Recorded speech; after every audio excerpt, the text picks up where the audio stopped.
no na fato to ho said the work no nyansa wo mu ana but quickly and draw conclusion say hey ono na ndisi fo no so no ntino mo endorse no omo twen say ni o we 1.7 million mo besa na ba aba ka chem so be tini nyina san de bia begu akiri eni ya wuru si mama ni ebi wo na wontu mi nkunti ya ni onyamiaka waka no ba ne bebem me de wo ye me kesia.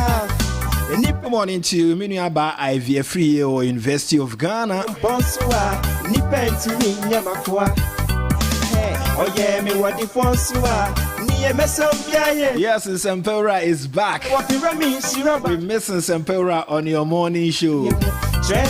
Linda Santiago, a former GGA president. And I thank God he's back.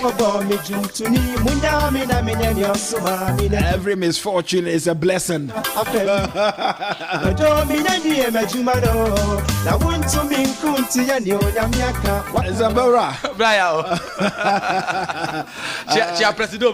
Good morning. Oh, me good morning. Dana senso tambia oni na ekro emphasize no one can beat Ken come 31st of January 2026. Joseph Egusu Bompaye. Happy birthday to Charity Suman. Ashaiman Atadika. Alright, George Quay Nana. Your husband and Mofrano. The entire family. And I almost celebrate you through Master P or London.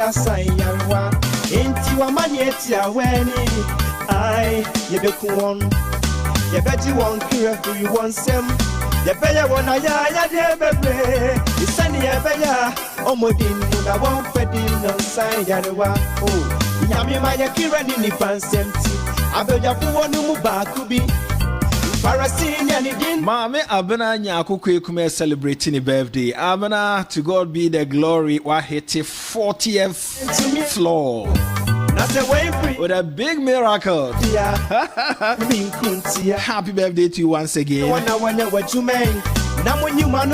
the charity say and wish you well. Crew of your hand, I wish you well.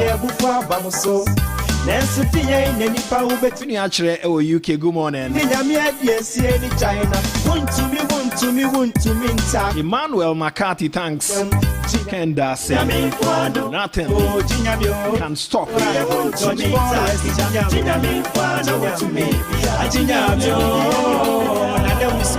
And I hope for commercial break. And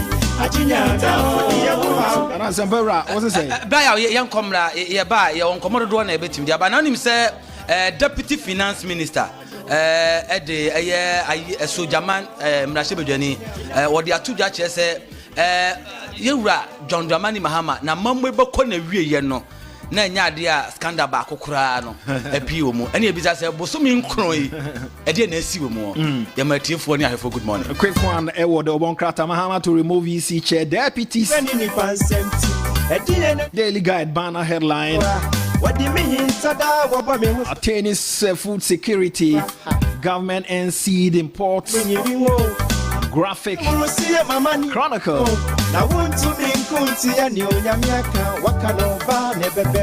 John Mahama's gold board magic delivers 90 tons and rakes in 9 billion US dollars. And I see the young man Sammy Jenfi. Chronicle banner headline. Be transparent, accountable in managing state resources. The Ghanaian Times. And more. And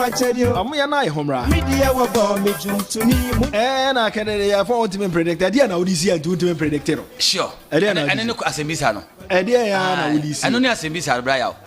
Say we be new trimoa. To see your money be new trimoa. And then now this year. Now, one say, I want to be predicted if you say. Onipa or Kasama or the Edgeman, it is very easy to predict him. Sure. So, sure. Near Oya Kokone. Oh, Nim Benkum from the right. ono na wontimi predict no onim so ade oka kontimi nye enti just I say na ade be chene no aka say wo sheda hu ba bia wogina but nipa we straightforward. You can't predict him. You can't give him power. A town could become one who boom. Emfa. Yano Kuranya, who was in Kura. Best I will be quite your pet. Abra, oh, yeah, Suma, when it's to Aden, for money, and the say. Again, I'm ranting, Aden, for money, and the say, our body, big, be a sign, into a money, it's your wedding. I, you be cool. You bet you won't cure for you want some. You better want a The ultimate celebration of African culture, music, fashion, and food is back this dirty December in Accra, Ghana. The Afro Future Festival. The Afro Future Festival. Join us on the 28th and 29th of December 2025 at the Elwax Stadium in Accra. Experience 2 unforgettable days filled with high-energy performances, vibrant fashion, delicious food, and captivating art, all celebrating the creativity and culture of Africa. The first wave of artists announced include Ashake, Molly, TXC, King Paluta, and Marvel. With more incredible acts to be revealed soon. Tickets are available online only at afrofuture.com. Afro Future Festival 2025, where the beat never stops and the vibes never end.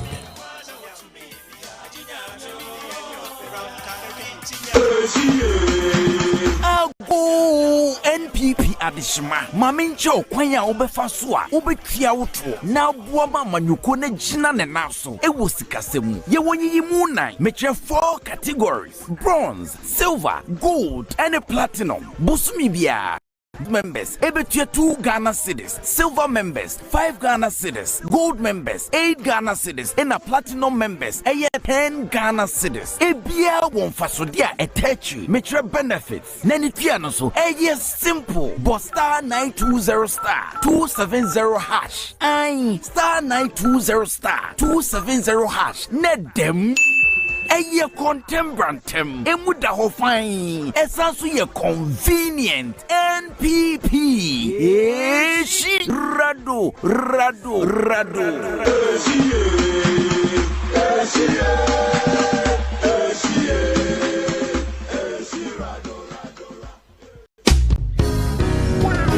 Ayo da ye so se wo beko suku e wa abruchiri ana pese okoye adwuma e wo ho ana kwantuo bi e da wanim enwene ho kra WAP Travels abama se wo ba WAP Travels a ye ma oda ye so ni bemu abra wo mre ho kra se ye bo wo mo nya o visa wo pesuku mu kwan wa abrochiri ana wo kwantu sembia se wo ko UK, USA, Canada, Europe ana Asia me say ha na wo kwantu no hyase afri media da media sida e ma WAP Travels if you say woma dawroma ene nei misua e wo Canada yi woma mre ho kura me ka ne pen say WAP Travels ene ma wo ticket a ubetumi de akọwiase ba bia se wo koye adwuma wo ko suku ensra hwe me say wo be you da chia pie WAP Travels e wo Atlantic Mall Atomic Junction Fred 0242 797 114 0242 797 114 WAP Travels ha ena wo da chia ase WAP Travels ye do be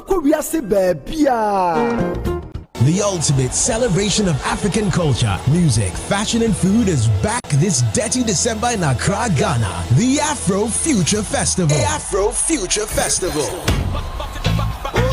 Join us on the 28th and 29th of December 2025 at the Elwax Stadium in Accra. Experience 2 unforgettable days filled with high-energy performances, vibrant fashion, delicious food, and captivating art, all celebrating the creativity and culture of Africa. The first wave of artists announced include Ashake, Molly, TXC, King Paluta, and Marvel. With more incredible acts to be revealed soon. Tickets are available online only at afrofuture.com. Afro Future Festival 2025, where the beat never stops and the vibes never end. Hey, why fish? Some you would know. And the man who say I can once a moon. Okay, Papa Kissi and Obaha, Nana Nasa Tataya, or Casano didn't Sakatana. Anne, but we didn't say Papa. Matidia Mokanina, Spanish garlic mixture, and then the capsules at aroma, and I'm a pomodressa. Wow, why a nice Sankasa, Spanish garlic mixture, and then the capsule. A woman bought your dear for Sunday with the Pedrianum. Now, a voice is a bro, I want to chew hypertension, a tick or restaurant, will be a charge of 10 temper. Gas is now with yam. Akura hamania muhuma fichi kromu nyina atwatwa obuakura wadware wiye no afa na ho ye ne hene enti asono Spanish ginkgo capsules ana Spanish ginkgo eno de ye nnuanu nura watwe free ginkgo biloba ene soya oil mu emma wadwemo so da ho Martin so say yesi eye anti aging and ma good retentive memory na ye to ne hene Antec Herbal Center for ene ayi enye na pharmacies chemical herbal shop apemfu abato mo manufo no kwada wo ne mfedu mienu enka ho FDA agi edwedie nkra 3CP efie bi ehia 3CP bambo na ase ho te sen mama o ti apon kakra na momo ntimi mi se aduane enti na mede front active and chance ne pepe mu nuare papa bia wudi a wo mra ho aba no we ye front active cereals are rich in vitamins proteins and minerals fiber and omega 3 so wom e boa digestion every 3 years equals 100 years obi atumi di bi na emme kama wutumi di ni breakfast lunch and asapampo front active ebe boa pa the drink nso ni ye won diabetes ya de yatua no ana one Pesichile etimi numbi and I want to complete Omanfm kan so timi numbi na the test no jai obra normal main very nutritious and a front active junior in so front active junior ne formra no no enkoda wadi 1 ekosi 14 years ya wonu mutimi ni di year from no wodi ensure ana milk and mixia na wotima ni di na ni denti obrenyiri fe ni nyina wo supermarkets and pharmacies dodo a Adepa Pharmacy Limited branch BM our Ghana from 0302 664 832 and 0245 915 254. FDA achi ejede nkrato yato. Sebamed range of products. Unam boafo. Dominion Herbal Powder. Say you say Dominion Herbal Powder. Emma immune system and now kwabo wo ni pedwam ni yete. Na ne senti wo tadi yare sun kunimu a. Ehu adanse bi ni o. Don the fine pa manum bi. Tina me di ho adanse no. Enya ye say me say Dominion Herbal Powder de. Ninia enya amanfo adanse nti. Ana be kanfo. Ne aye wo mi ni pedwam no. Eburo madwen ene menti ase so. Emma Dominion Herbal Powder. Empa wo hu da biara da. Asam no anada ho no. Dominion Herbal Powder. Enwanso anya wo nsuo hie wo tea cup mu. Na de atreketo ase bia gumu. Wa twa nseti yanom. Wa wie Angels Dominion Herbal Center won kokko ene de aba. Apemfo aba ta mo manufu. Ene nkwada wo ni fiedum ye ne de won ka ho. Dodo afre 054 315 8195. FDA agi edwadie nkratoa yi atu. Herbal Powder. Dominion Herbal Powder. Sebamed range of products. Unam boafo.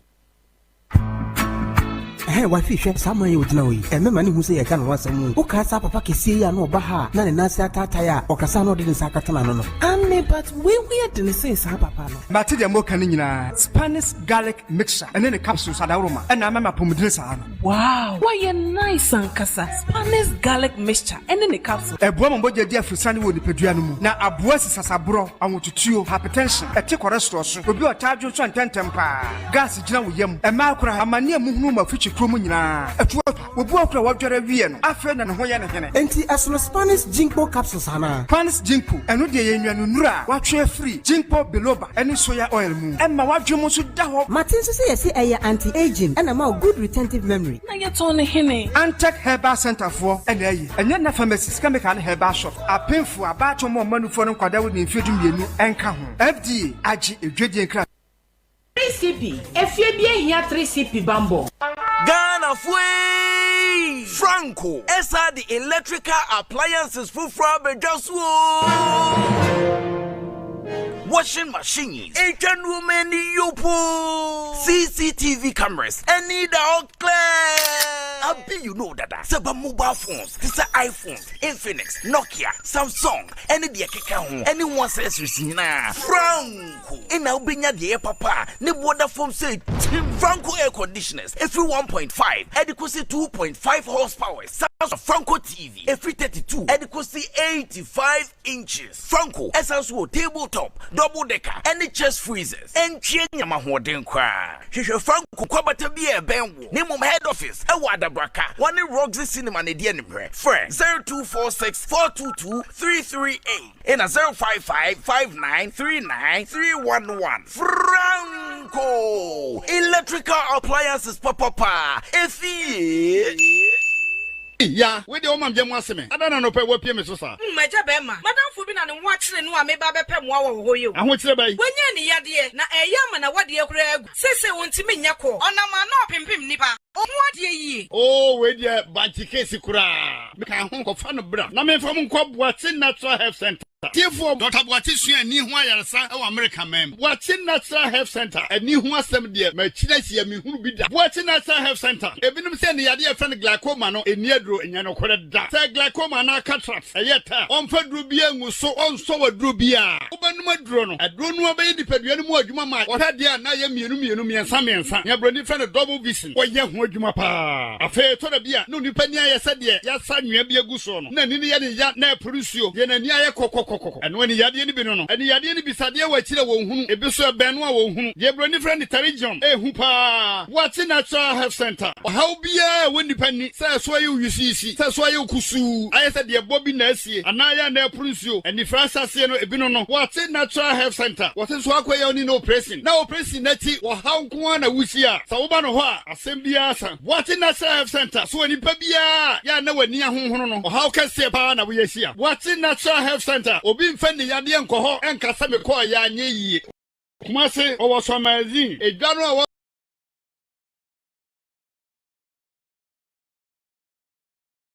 so me post office kwa no anomanye nkwata na metri be kwa so total filling station wo ho no fans wo no ho pe Petiman Pentecost Johnson enanka so our pass for the access bank the div animu number 3 ni 0594 994 552 094 994 552 0594 994 552 Ajwa na dentina no pa why ko say brakojo nyenkofo yo me feature ya me di me sikese kaka na no pe mama me nsesi for me ane ma men kanfo abokobi area rural bank emma way area rural bank or savings and current ho o susu account so e wo honom abokobi area rural bank wo bosia ahodo bibira ye de ma ye adwadifo ebi ni susu loan the microfinance loan o nhihye so de ma baban adwumayefo ene bosumia adwumayefo a wona katua efa abokobi area rural bank ne wona katua kora emfa ho no abokobi area rural bank wo shares afi o treasury bill ene fixed deposit ya yo de ma adwadifo ya ehunsi ho no eso yie pa obehu abokobi area rural bank won krabata no bi e wo Madina Dome Asharbo Ayarefa ene adanta bank niti awo abokobi one abokobi lorry station no ene di hwe animu betimi afra ewa homatrofo iso 027 412 2122 WhatsApp so no number ne 028 911 3052 abokobi area rural bank ono G ono Supplement range of products unam boafo Adepano no kofa bai wasan de 3CP papa ebeboa efi egu nsomu dware a ebo ho ban efi muamoa ho fa 3CP efren so huru wanu anopa bia na ma wo se ho ban wonu aduane na eja ana esochie ehyewo a fa 3CP efren so fifa so eno ano no wo shewu wi a fa 3CP efra eso fifa so na beboa obebre 3CP ehye pimples empompo ekro na ekum kro ene mrimu ya won so 3CP so de enye na wo drugstores bia mu atufo ko Adepa pharmacy ene SGSSB na hwani mu okanshi fre 0302 664 832 kumase Adepa pharmacy e wadum ene Hello FM ene hwani mu 3CP efie bia hia 3CP bambo shaping the nation 107.1 shaping the nation 107.1 shaping the nation 107.1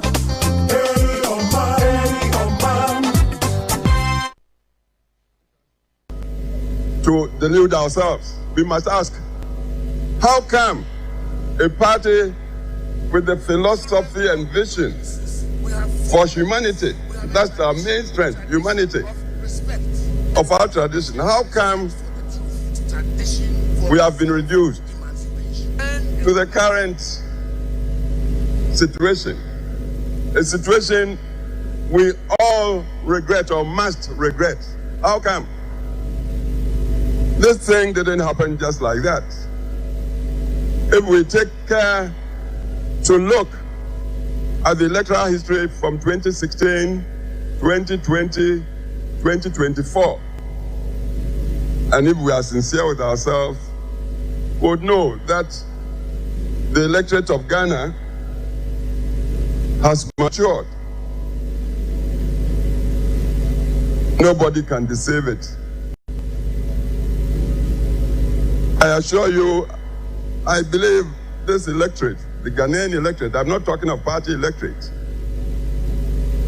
has not rejected the value systems of our tradition. Who doesn't want respect for human rights? Who wouldn't want an economy that is generating wealth to benefit the entire population inclusively? Who would not support equality of opportunity for all the children of Ghana? All the children, from kindergarten through junior high, senior high to the universities. Ghana would support this.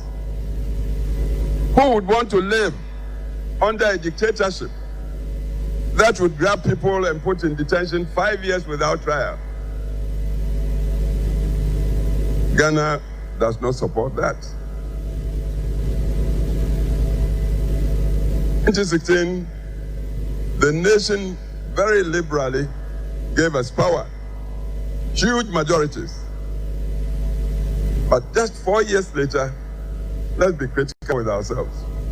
What was the outcome of the 2020 election? And then just another 4 years, what was the outcome of the 2024 election? I believe we must be stopped in our tracks to tell the truth to ourselves.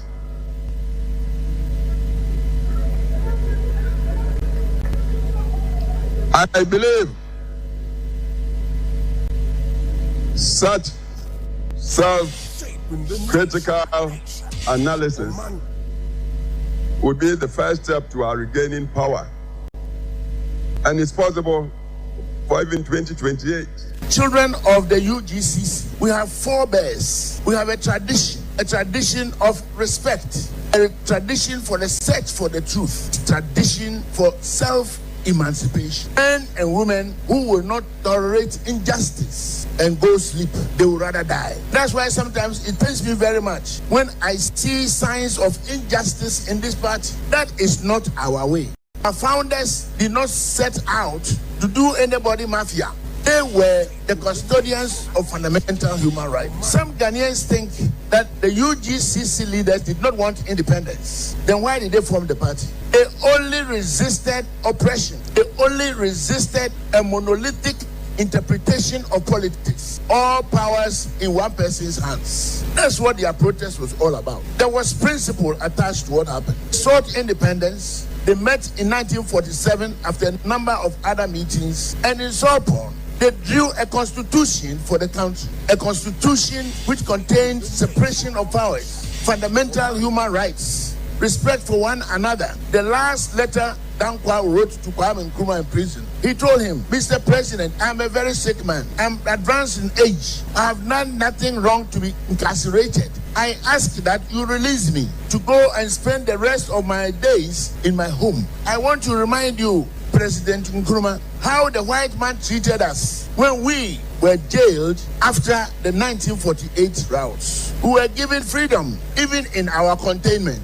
We had access to books. Our wives visited us freely. Our family members consulted us on family matters. Our movements were only restricted, but nothing else. Release me before I die over here. If you read the original letter, you may end up in tears. He reminded that the white man did something different. Even when he found it necessary to arrest you, he stood that this should not happen again. So if Dankwa was associated with Ray Akoto, it was because of ideas, beliefs, and values. And I trust that this is going to be the underpinning factor of this institute that we may know where we are coming from, who we are really, where we are going, and how we should get there, applying the basic principles of the Dankwa Busia Dombo tradition. 107.1 so ni ha ye Oman FM enche ye bekwa ahoma no so na empanimfo mienu a party edo makoma so omomo ne odi kan the first president for the New Patriotic Party after say omoko exile omoko opposition for over 30 years, President J.A. Kufuor and Professor Mike Aaron Okwe. Panimfo mienu a voice na yete no anopai na panimfo no ba ko a wono nso akonko den pa from 1992 eba ewo bra MPP ba said the New Patriotic Party nienei ono nso wokani the America ewo party no say we need unity. Korea ni party ni mo odi Jesus Christ kra be DMPP anymore on winning election. So the most important thing is we put everything that has gone wrong behind us and forge ahead with unity. Korea ni here. So lions, the way they behave, when they see an elephant, not elephants, no you be 5 bar, no matter form. I'm an elephant. But anytime an elephant to the back be caught astray, those lions they gather in their numbers and they are able to kill the elephant. Ain't you know we are good hunters? And the meaning of that, and it's they are united. So the service Mwapo etimi united, etimi defeat a giant elephant. Why not we human beings? The American say MPP and Tokao we should put it behind us. We need a Korea. We need unity. Anya Sabia, we should forget it. He made a Yami preaching unity. A Korea. Then through this we'll learn our mistakes. So now we see for yankwa manoso na ye ne Dr. Tutubuahe, political marketing strategist in Inkomo. And we have a New Patriotic Party and Nam CCA na yin Inkomo kakra. Doc, Achi. Hello, Doc. Hello. Doc, what you mean? Hello, Dr. Tutubuahe. Hello. Dr. Tutubuahe, what you mean? Okay, that's no pay. Now, what to say? You are the moment. Okay. Yeah, that's it. Where the fraud no pay a tietia. Ya to a baby 2024 bay. Modern politics money di actually ehwe na kwa ne niema hodo a ewom. Political parties no me no the NDC and MPP. Yeah, ba mu a be pem ba bia be gina say your initial comment e dey na wo hu. Yo na mentia what you say now. And if you 2024 you to abani year at the basic sabre no normally and it's the dikano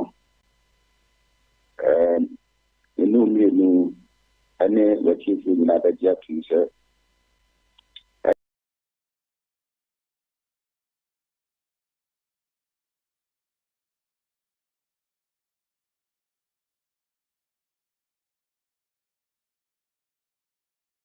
Abaya John Kamani Mohammed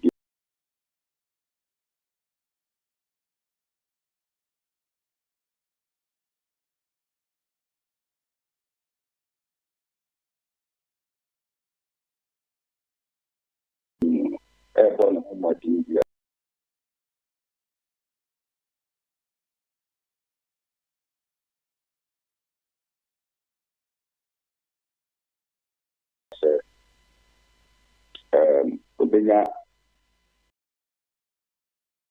the support of the mmɔden sɛ ɔbɛyɛ ne nhyehyɛ no ntotoɔ yie ama Ghana yɛsikasɛm ne ɔhaw ne a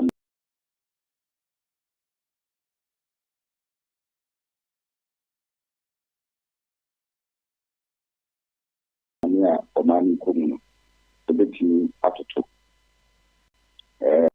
ɛdɛm sɛ yɛntɔfiri ɛhu no ɛpɛ sɛ ɔmo kyerɛ sɛ anaasɛ ɔmo ade atom sɛ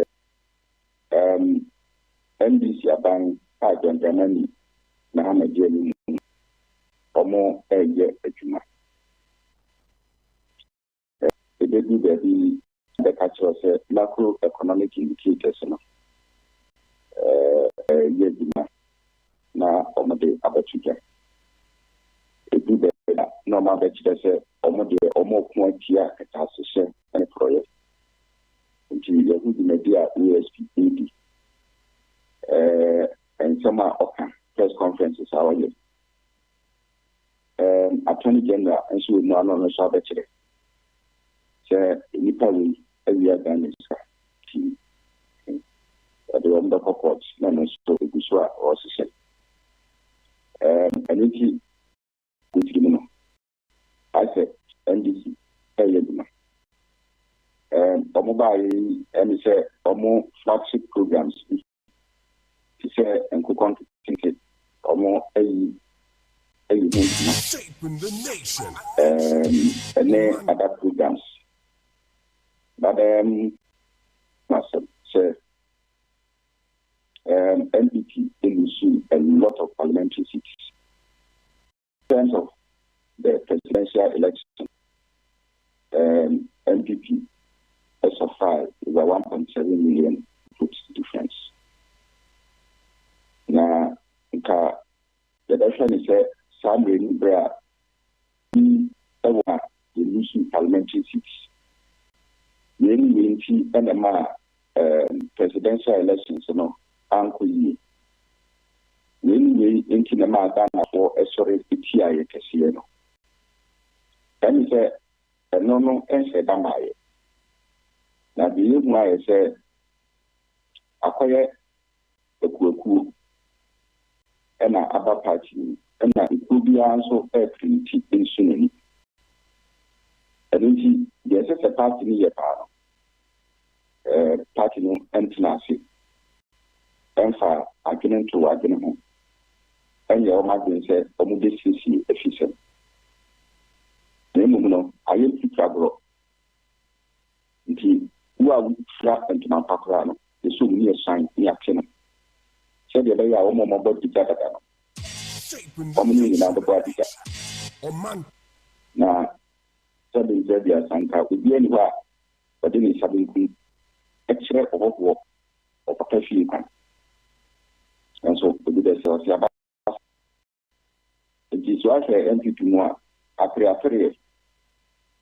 and to go Kasenshi. And the name a normal any set. Omoye and Kambuma party is here.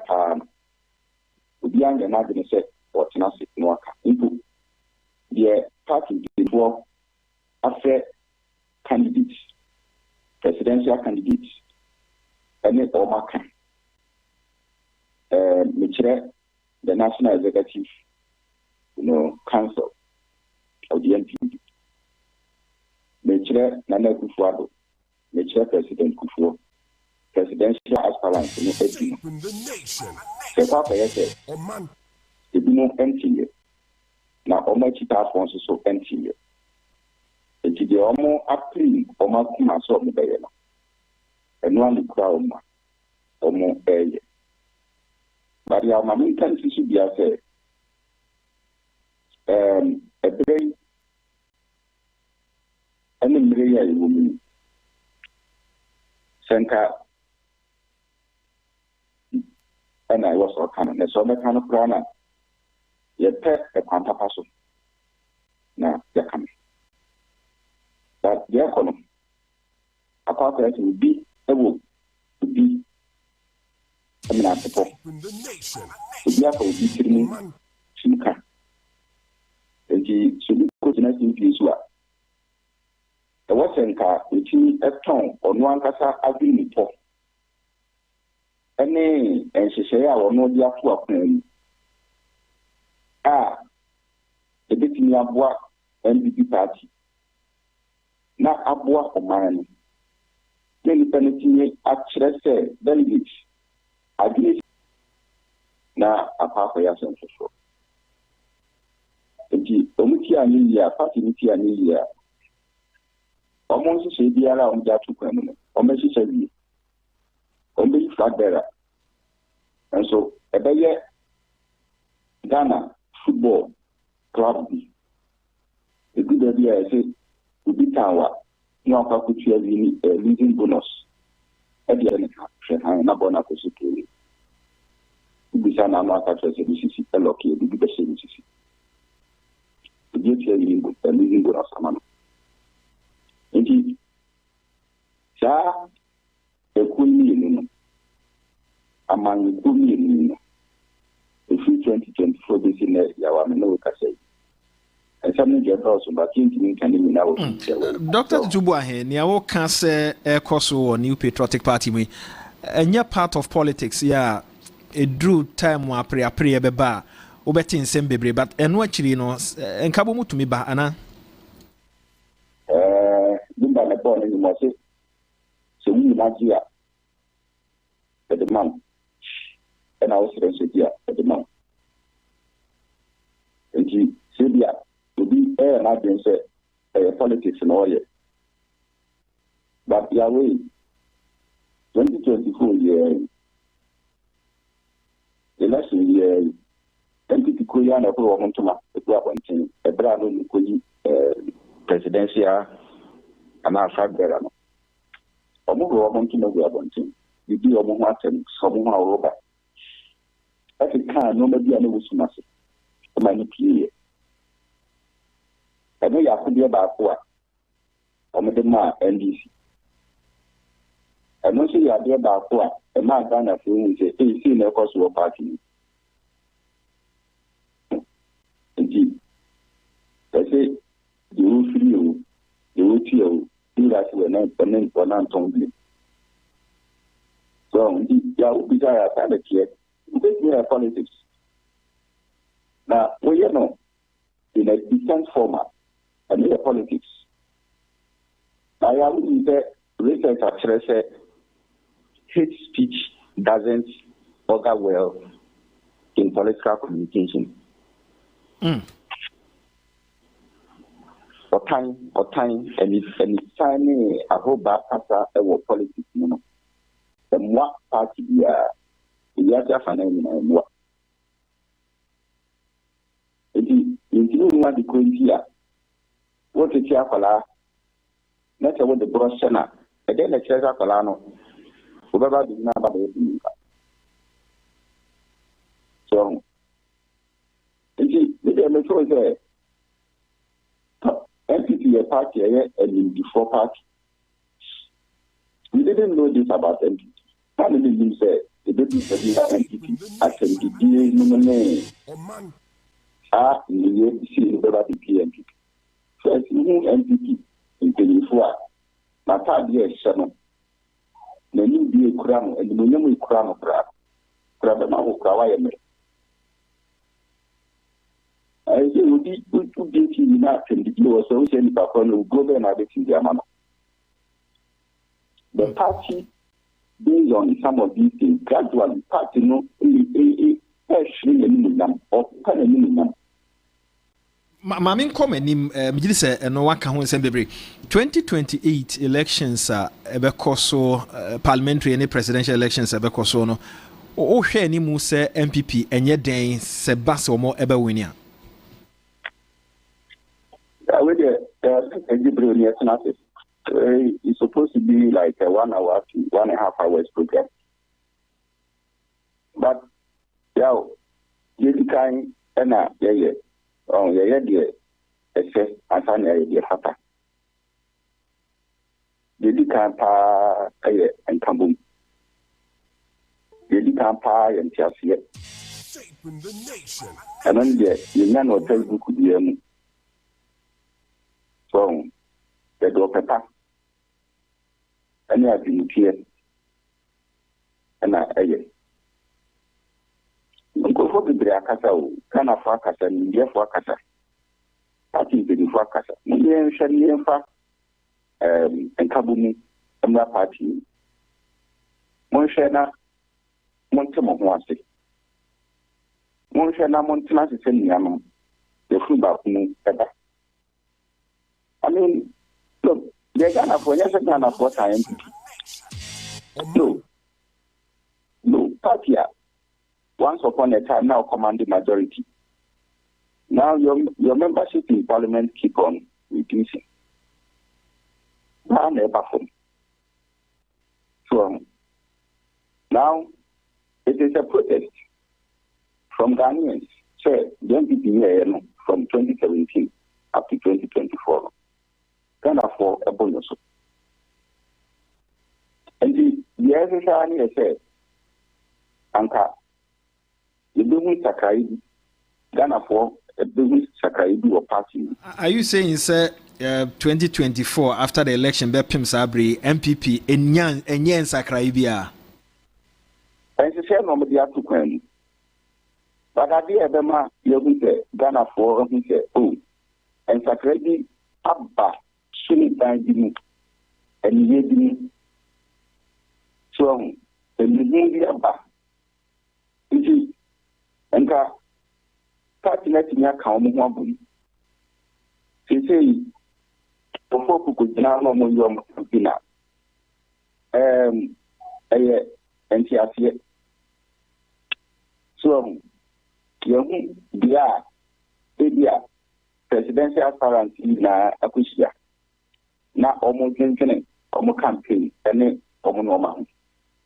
Young, dear, supporters of the various presidential aspirants, almost but Dr. Tubuan, how can that be possible? Sabre or more war contest we or moon contest now. Better than possible say supporters no or Marco Jina baby or more bibia boom. Ghana politics who hear you draw.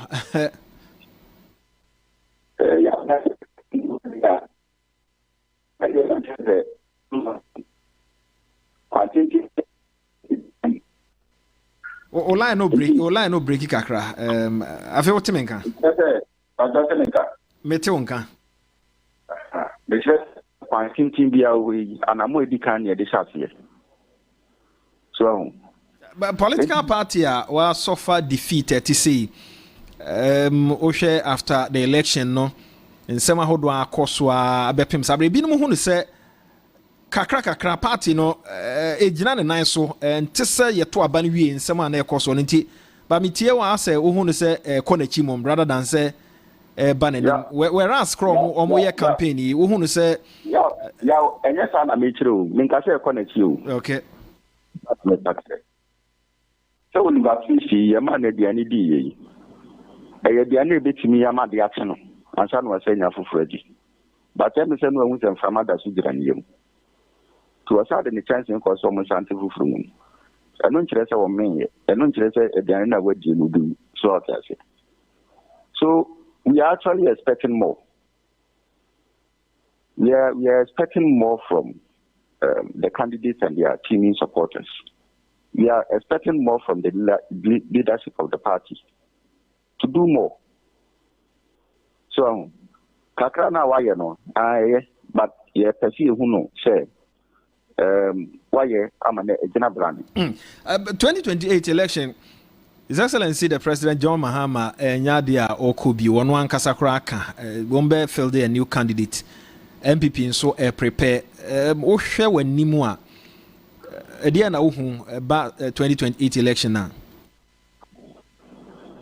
Ghana politics is solely based on voter intentions and voter decisions. So, and Ghana over the world. And yeah, my main comment is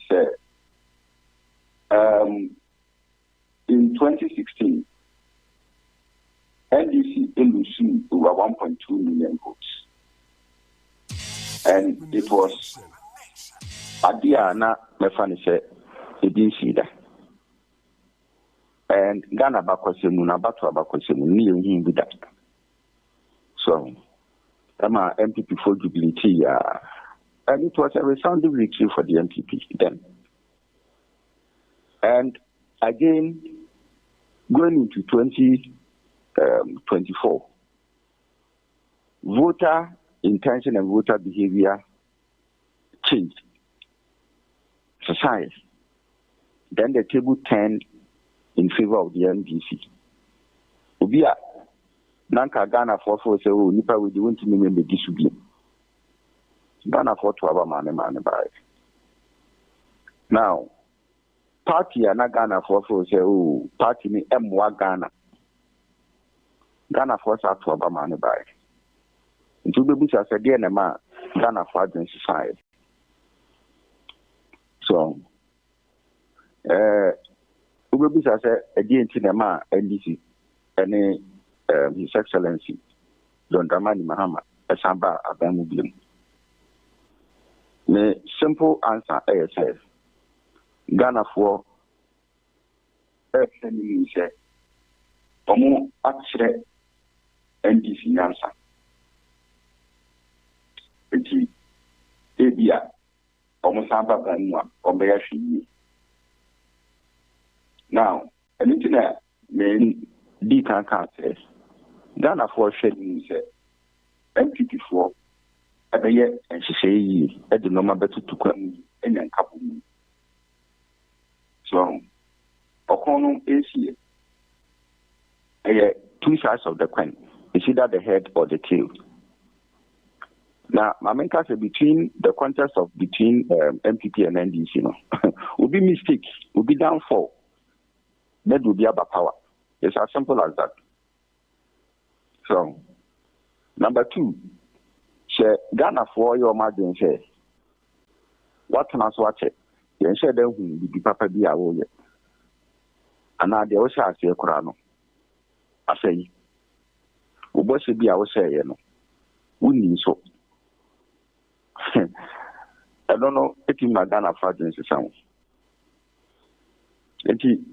The point is that the contest for 2028 is wide open. It would be, don't know. But I'm taking it from the fact of the MPP, NDC, political dynamics, which is actually controlled by, changing voter behaviors and intentions. What is more important here, say, MPP for being a normal, informing voter intentions and behavior. That is the first thing MPP should be looking at. And then they work towards that, stimulate it, trigger it.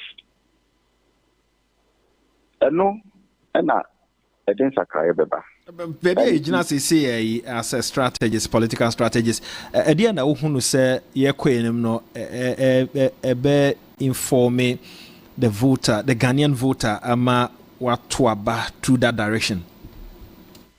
I'm saying medical unity and understanding, within the party. I would also want to see that the party should equally emphasize on homostasis.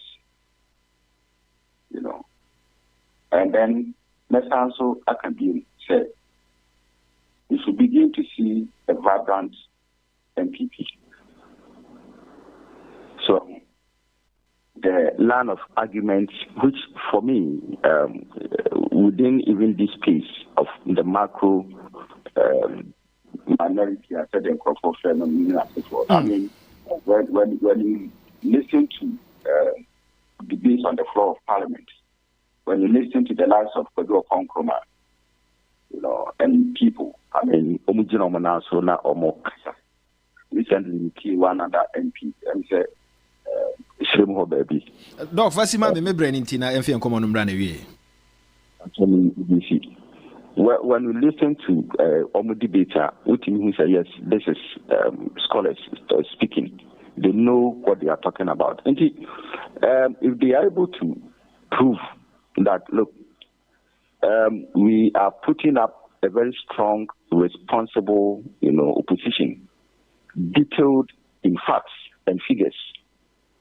Obviously, they will, no matter how small they are in Parliament, they will still get that kind of values, the rebrand, the kind of respect Ghanaian voters, they will get it back.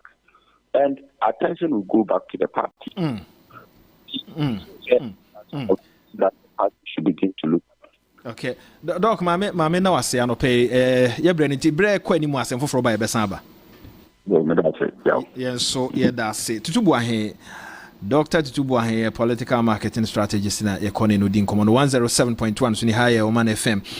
Ono ho ni se still an party no nkabo mu eyade a ho hia for now.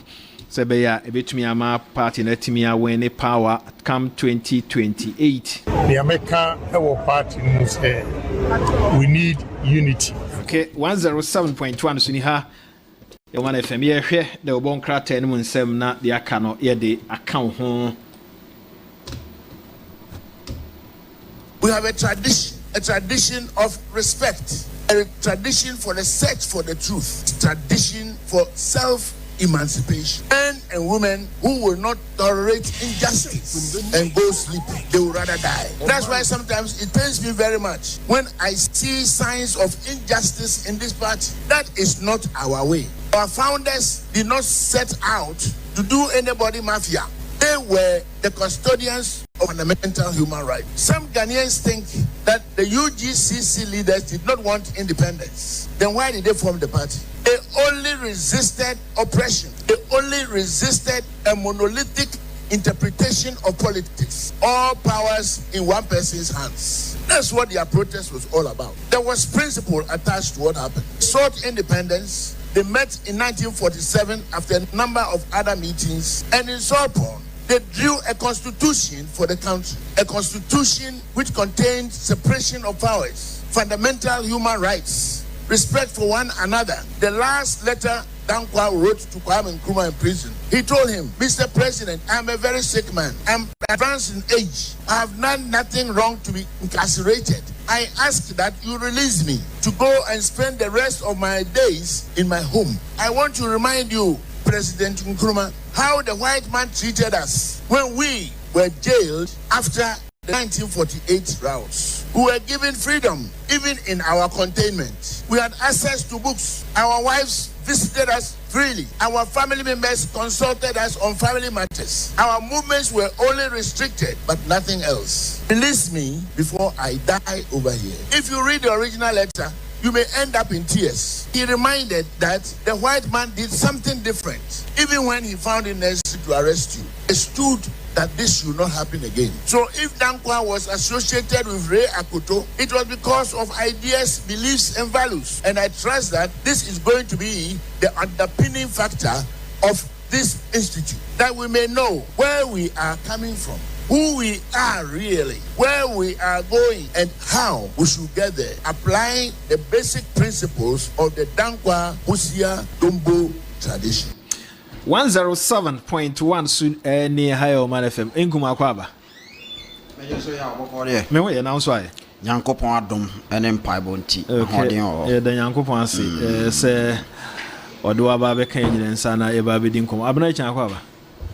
Yeah. Now what to say? Pacho bibi aboko. Okay, also yeah that say answer na obekwa akoto aso no ho ani be din komo kakra na ya hwe said the name no esiko but mzankum enra pandai issue no tie me share down for many India chire mate say there should be a rerun a re-election but me share that for many India chire okay na say ne nyina no yakeka keka besi so a ebeka say honorable Ken asemo a oka no say na no krewum say yeto aba na electoral commission anankasa ma bonten emfa ne results nyina emma yenwie ya o ma onsa so se media ma concede ne nyina ka ho ene nia ye hui because e bi o ho a bi anka abotre kakra ba mu a nanka enwie yen ba bi a ewie yen Ya nkɔmɔ ana wo ne Dr. AD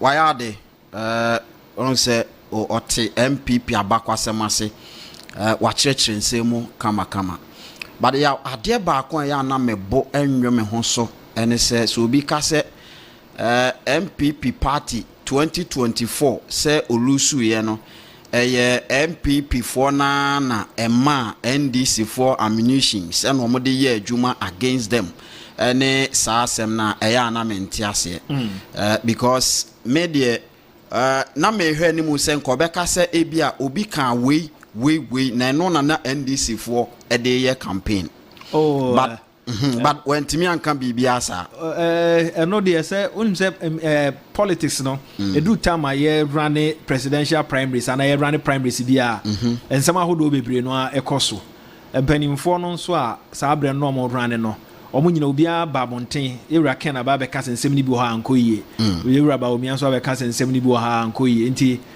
say political strategies bi nso ka se sansem no ankoyie na ohwe animu se ye kɔ yanim sesei no saa niema no bi ensia me kwa bi so me ne ya the man is talking about nkabom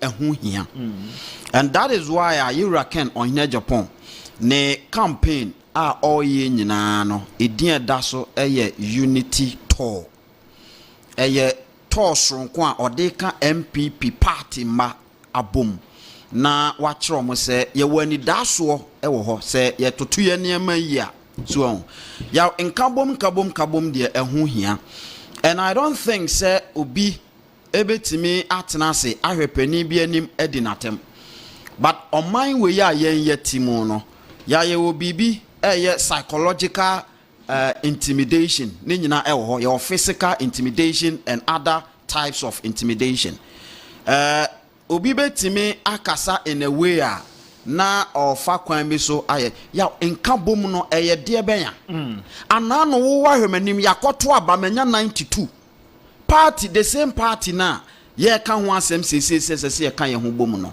at that time no wanwene nkabom ehwe ye ma obi anya 93 ema ya ni nyina no yankan ama no enti nkabom na any party ni mu sese no enye obi asem a oka ne nne ne mom nia esi anano na yehu mfumso bi ewo ho ya party peni bi akranka ho hwe no eno ne ade a ama obi ani abere because obi ani abere because wan hwe yi ama na ni ambere a wo de be fa ne kon ho eti on tena se hwe o ma won fa ne kon ho eti eno ne menje ndi se party ntokwasim MPP party ntokwansimu ena babia ye gina sese no say when you see the supporters of Yera Ken on Japan any Dr. Baumia sempo womuti baby na womu edidi bomu a menye ni se eno esese kan bibi kire se nkambom bi aba na bibi sa because no credit braya yebeka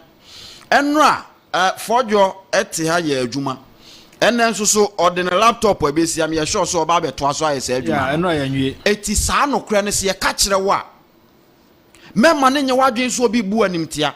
We are telling you the truth.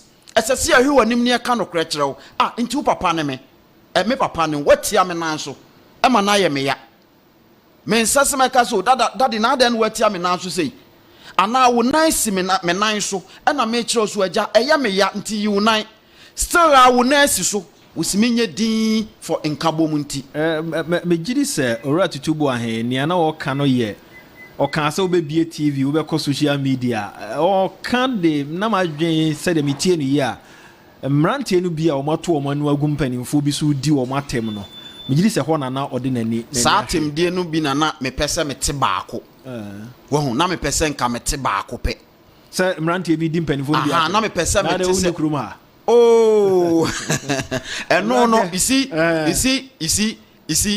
yenja wo mo this is a new era and we should understand it say ya na beko until say ye beto aba na wie ye wie a wo be enkabo ma be ba MPP party no bi mbada ye wie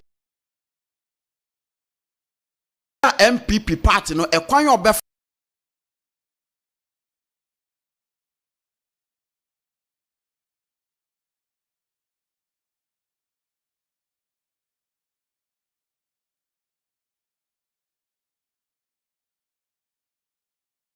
so aye 2028 elections no ebimba ada eti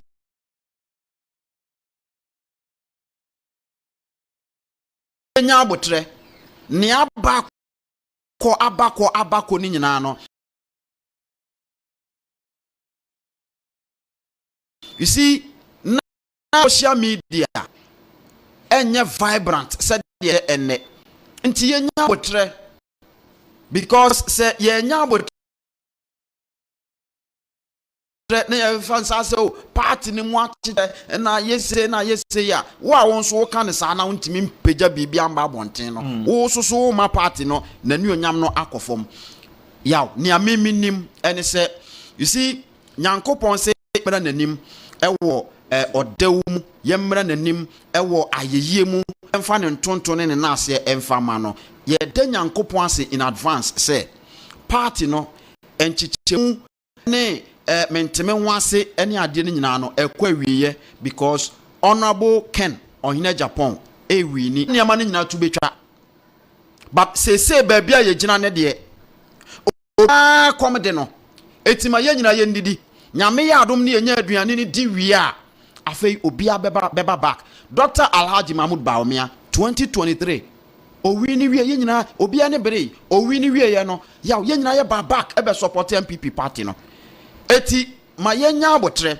nyame ya adom na se wensu kwa wie ya ye papa Ken ohine Japan ewi ni obedi MPP party nanim obia beba abedi MPP party na chi ekuo no ho be ya akono ubehu Ghanaian youth a Wamukuta MPP manifesto led by Ken Ohine Japan honorable say ye bom abrantie bi ene social media so video bi amehwe na mewra ho yaw abofra yi ayire so na 20 years na okire ekwan a wo mofa so eye galamsey ewo oman Ghana enrubone a yedi gu nsuom enema ahodo a ye piepie gu niema bi so ene ekwan a ye fa so ye se yensuo e de se Ghana ni onyam no Ken Ohine Japan asem o kan se nyame ye na maba galamsey ni no ono beko eno ne ye problem a ye wo sesei.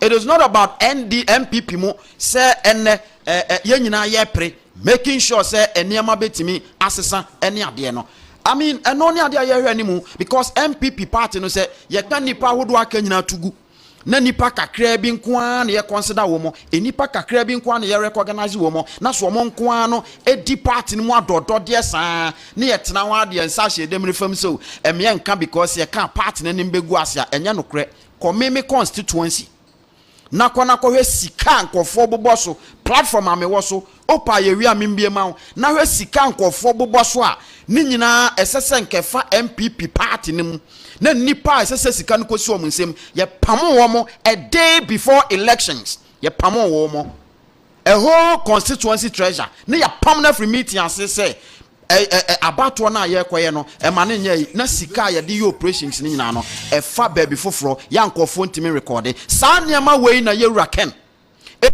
so betimi aka nkofo akoma atom yem no akere wo mu se nyame adumti anidaso ho na meba mabesiesie party no e ma party ni mu ayakono se de be ya Ghana fo e beti ase ato abama MPP party no e ye no kre se MPP party no Ghana for the party no ana party abema ma awo party abema ebinum akọ school free party a I bomb modern atoto niama ababedrum pempenso oginan kane no na nkola nko school because of aduane a wombedi party at the school feeding at the aba so party way added a lot of initiatives and or the aba eti we nya party a Ghana for a time no na mom ototo niama o ya de bi so na se emmoa party no ema party no enya ne na nyina so ensa mama ho nya kono na Ghana for nto aba mana yaw yabeka 107.1 so ni high Omanfm Shadrack Akwaba ofa boko die pacha ane me okay nra after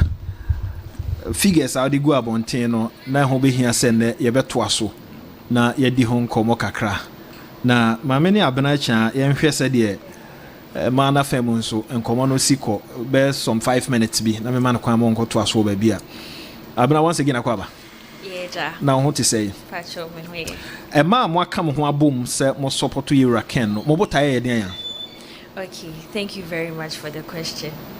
Ainty ye meeting delegates our constituencies this coming Thursday. Yebeko Ablik myself na yapakushia female delegates na yemi omwa edi inkomo afa honorable police ne hona yakacho mo say they should continue spreading the word and keep up the good work. Okay. Exactly. Okay.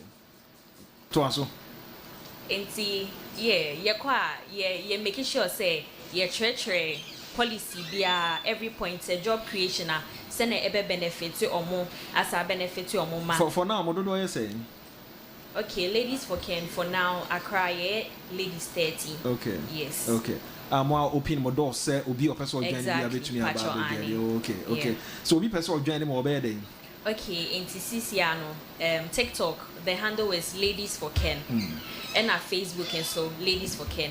But the person ebet me afa me number na what text me privately. Okay. It say obama me akwenya na major me number na. Okay. Koso. Okay, so my number is 053 815 4972 and that is for only WhatsApp. But if you want to call me 0599 543 719. Yes. Okay. Once again, Fatuja.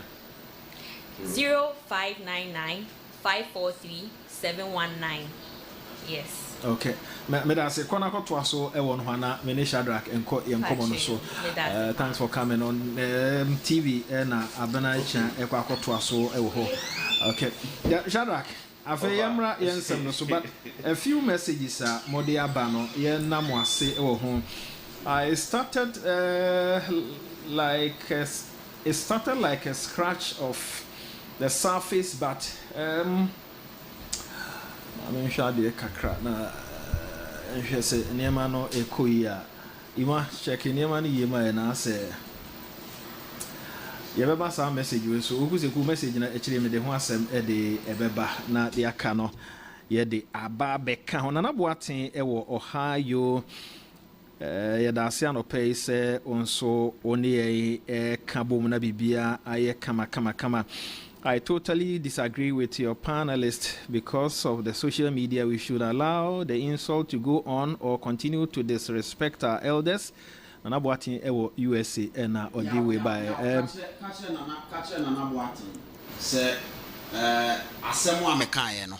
I never said social media we should allow people to insult. I never said that. I never said that.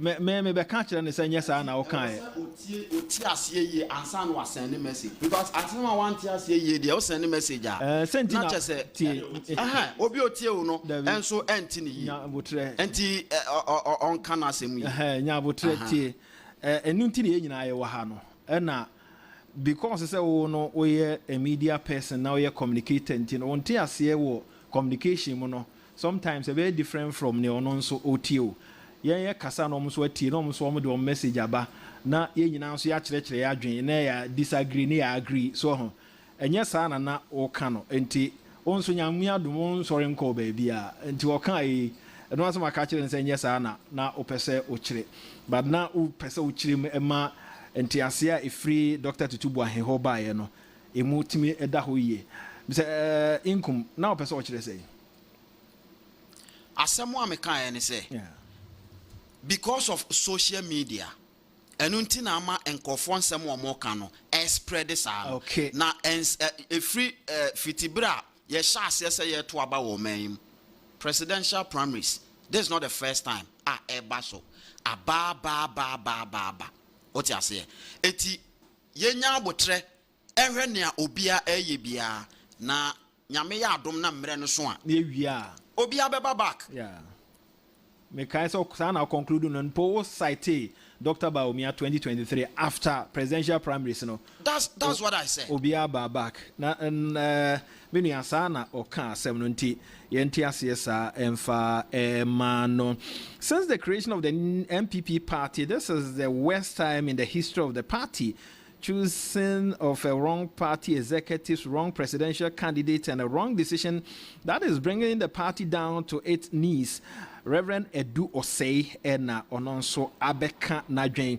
I agree, Honorable Ken and his campaign team also To friends of Kansas City Media, Medina branch, I'm sad this morning when I heard someone saying DM's billboard and T-shirt everywhere, and DM himself saying he will build bathrooms because after attending to the nature score you will bath. Uncle Joe Caprice or Cancer Seminole ewo him ya de share that NT fachemi me share that NT any other messages aka no ye de but Shadrack fa phone to na yen koye nsem no so enra o say na enema no ewo phone so na wasan ya bie laptop kasa gu microphone no mami ye da se anopɛ sɛ wasan ba enra ye wie nsɛm na ade betu dwa no na amanfo ha wo sɛ yɛntumi anwie ne nyinaa ɛna wo sorry ekoye because na wokoto aso e won the 2 TV na enura dia potin pa na opɛ sɛ MPP ma ene Ghana for tiase. Okay, offer me da se no pay e be fa konya we sini achia Omanfm 107.1 atifo enyina almost omo hwe the various social media platform no pay ye den che free Omanfm ye de ma obi bia wotie yen e be che Honorable Japan ne ase nyame pai bo ama no ba bia onenam bia nipa di na chi nyina ase sere nyame pai bo ne ahobambo ema wo mo communicators a eye adwuma ma Honorable Ken titru from Ifia ha Mr. Nkum Mr. Mufa nipa wo fie ha nyina ekofom Eco Party Office, various regions. Nipe communicate me Honorable Ken and nyina no. Anopa the chairman no catch them say ye shemode. Say juma na ye no. And I'm kwampaso because you compare juma year of 2023. Ebe pim 2023 primaries na juma ye and what we are seeing today. Mo am watching nyamutimu say nyoma ye den asesa our Honorable Ken camp regards to campaign no. Yes. Heat no euphoria no ahoden a wo party no I know Honorable Ken no. Very, very different, especially with the involvement of Honorable Natoshi. Yeah. It has sent so much of shockwaves to Dr. Baumia camp. Nipada Omona ewa that camp. Intinra me communication ne almost about 6 months. It shall see this way. I think some Mr. Nkum so you be the platform. So they actually depending on the same. Sabio, Dr. Baumia ye party ni ba party na kasamuna or na yedene representative party no in 2023 say o me lead no fan kwa about us in 2024 ye to about ni nyina wie no ekugo dia e bi nsida Ghana ha ene nyaye between onono ne Omanfm John Dramani Mahama no vote difference about 1.7 million ena edamuntem na what the compare na now the vote to German na almost 2 million plus. No, obi tinche na okasi akwa bato so lose ya. Omagye so just any lose. But se kasi ebie mu ni ahwemu ya na ebi se won say the reason why ebie lose ni me performance na say you person present here won say performance e koda na di 2024 no. The same candidate mayen na e deficit e wa.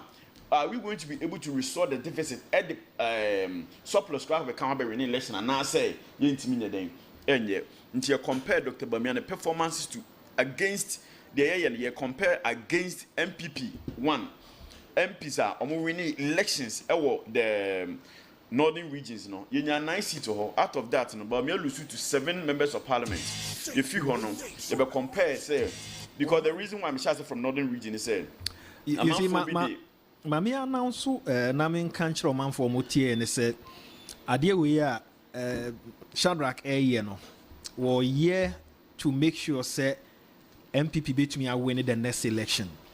Moma yenyi emotions nto nchen. Moma yenti asem no yie na yemfa mu aba. Uwie na wona nya adwen a send me a message mebusa no ho asem e de amount. Na me gidi say party no e bigger than any other individual be our party nim. Say anya ne saa one way a party ni better opposition for the next 16 years. Anya bi kura the next 12 years. Mu nyina mo hu said the NDC wo mo boboba ene yese pandai yenko ye run off ana yenko rerun ho election no what it means ne say opani ono win ho seat no or the bare 3000 votes and a win ye na wo de kototo ne course wa kwetia ho na abusa ho say Sebasi yakwa korane no fofra NDC be over 10 sa 3000 no ma gi seat na na say omo entumi nye Ebasi yakoto aba fofra nia omde kwa ne se ye na ye mampani wo so nti momfa MP a obetimi ni mampani adi nkomo omanfo no so beti ase se obi epempuntu akọ ne mpasua so nti nia ye ne saa bri se yanto ye bo ase na ye de akoma ne bedi akire aha na migina den oh baby a migina de metwem ho baabi a enye yi a utra anye yi a wo 500 Ghana na wonya no brebia atwam ase ko position a wonya no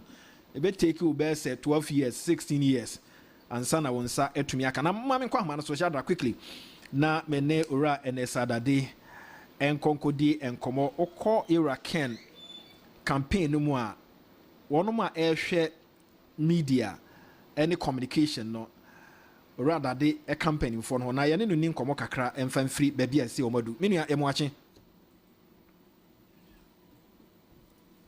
ena eso temenka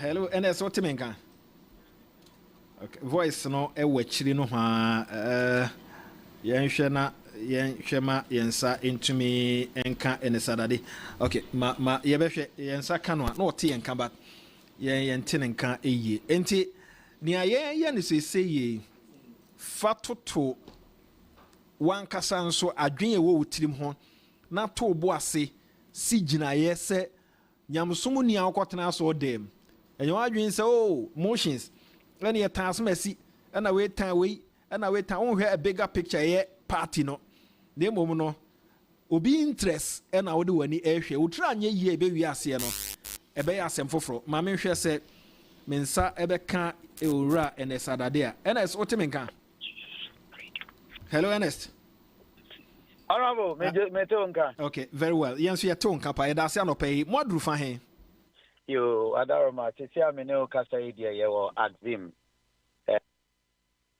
juna ye bewie axim enti ye da ho anopay ya sorry to akọ ahanta ya kompo ho team na ya takurade o okay ma mo driver na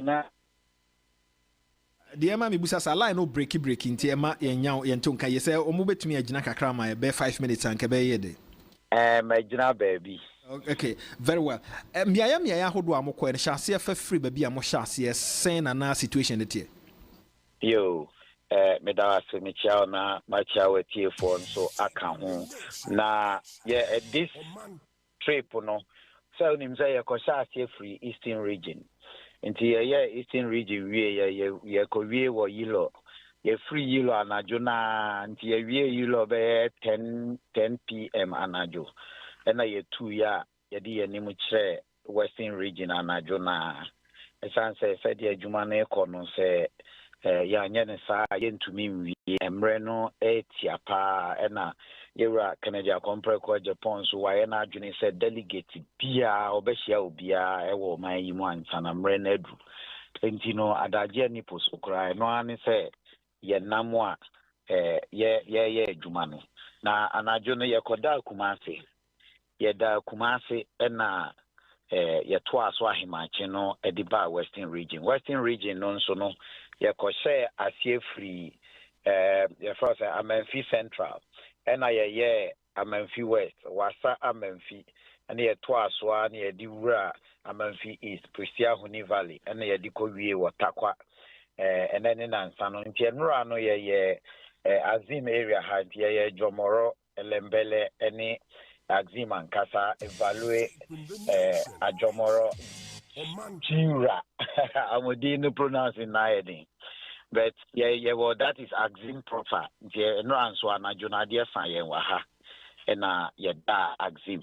Njano pay ya na ye tua ye di ye nimo ache a Hunter West ye tua so akodru takradi na ya koda takradi nso. But Manuel wadi achira the last election na udi achire kakra na ohwe miaya hodo a mo akọ eastern region de na me ho minim se de na eho asitie sen na feeling no eti yo meda sepa mofa but bia yakobia no I'm yet to see even one place omanje yemfeso amana mbroso in fact baby areas bi wo hokra na intelligence kyerɛ sɛ nkrɔfoɔ bi ɛyɛ ɔmo adwene sɛ ɔmo bɛtete yɛn candidates bi ne MPs bi nso akɔtena akyiri akɔbɔpɔ sɛ ɔmo bɛtete yɛn but sɛdeɛ tie biara no delegates na paa deɛ ɛmso wura Kennedy ɛna ɛyɛ ɔmo biribiara because delegates na deɛ ɔmo asi ne pi nti sɛ mpanimfoɔ bi kɔhyɛ baabi kɔbɔpɔ koraa na ɔmo abɛti ho akyerɛ yɛn yɛnra sɛ papa bi na ɔma yɛsere ya yɛduru hɔ a me kasa wie manwie mpo me kasa duru half ɛna papa no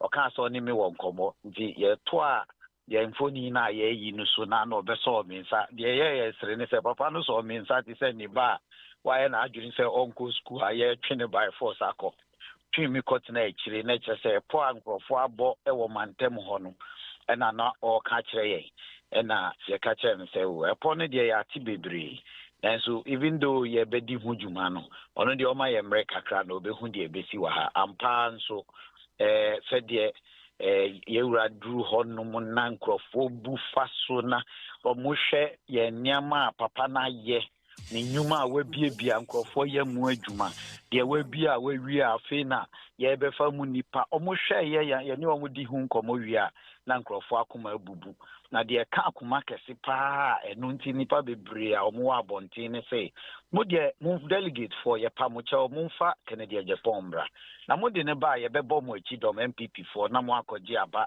mo akɔgye tumi na afiri NDC for hɔ ɛtiawa ɛne sɛ papa na yɛ adɔyɛ akɛseɛ wɔ ɔman yi mu wotsa wonim sɛ Ghana ha owura Kennedy Japan kuto na osi Aban Hospital osi cardio center ɛwɔ Aban Hospital ɛde akyɛ ɔman no ɛnyɛ dan ketewa nso 80 bed cardio center ɛna osi ɛde aboa ɔman no deɛ ɛtɔ so mmienu no adɔktafoɔ a ɔmo bɛyɛ mu adwuma ɔno ankasa ama hospital na select doctorfoɔ a ɔmo abin paa emu nwɔtwe ɛna ɔno a watua ho ka mfa ɔmo nkɔ amanɔne ɛnkɔ tete wɔ ɔmo nsa mfa wɔ ɔmo mmra sɛ nkurɔfoɔ te saa nsɛm wei a na ɔmo ani agye paa ɛbere biara nkurɔfoɔ bɛte saa nsɛm wei no na dan mu hɔ nyinaa nipa boto na yɛ maame baako a Kennedy Japan yɛ na dɔyɛ kɛseɛ paa maame bi a na wanya kokoram yareɛ wɔ ne nufu mu a na nkasikasɛm ho a ɛyɛ den ama no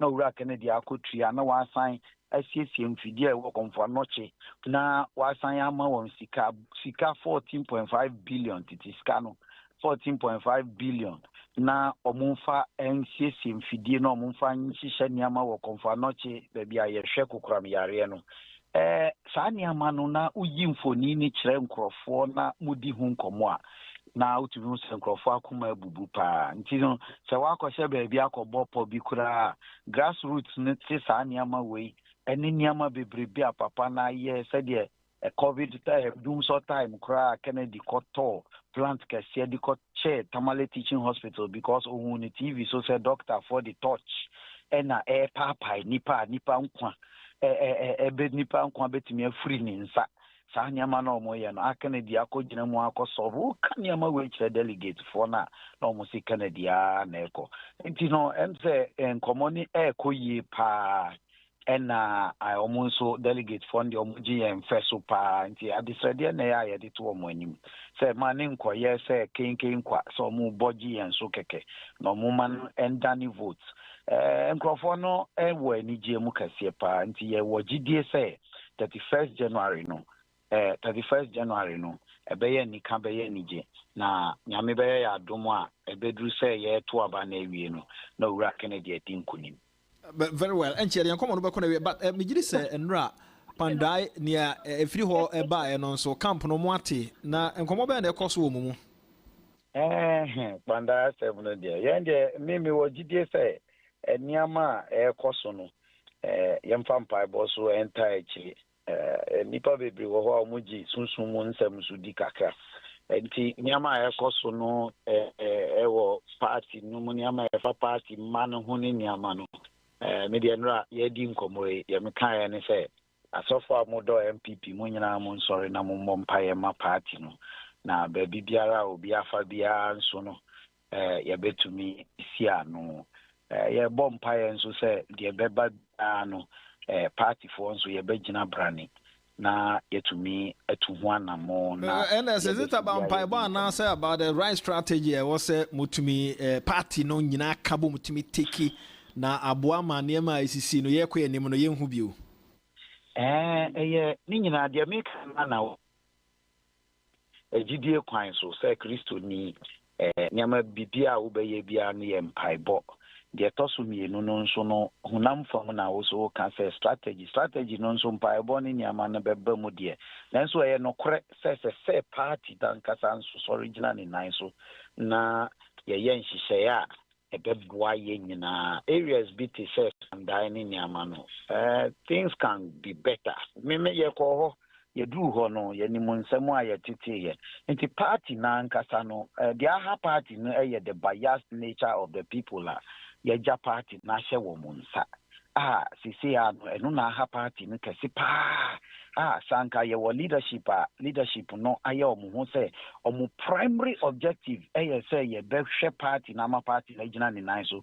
ɛnyɛ sɛ yɛbɛbɔ mmɔden sɛ yɛbɛkyinkyim nkurɔfoɔ nsa na yɛbɛyɛ nneɛma saa nneɛma na ama party no ɛngyina ne nan so yɛ sɛ mensuro anka mɛka sɛ ama party no koraa agyigya nti na menka sɛ yɛbɔ mpa yɛn so ma wɔ mo di yɛ anim no na yɛn sɔre sɛ akwan bia yɛbɛfa so bia saa nneɛma wei nso yɛbɛsɔ ano na yɛn hyehyɛ nso a sɛ yɛde gu akwan mu a yɛbɛtumi de abɔ nneɛma wei ho ban no yɛtumi ayɛ nti ne mmienu kɔsi faako I see ma yɛnye wasɛm atwa toɔ no afei yɛmfa nkɔmmɔ no mmra na wie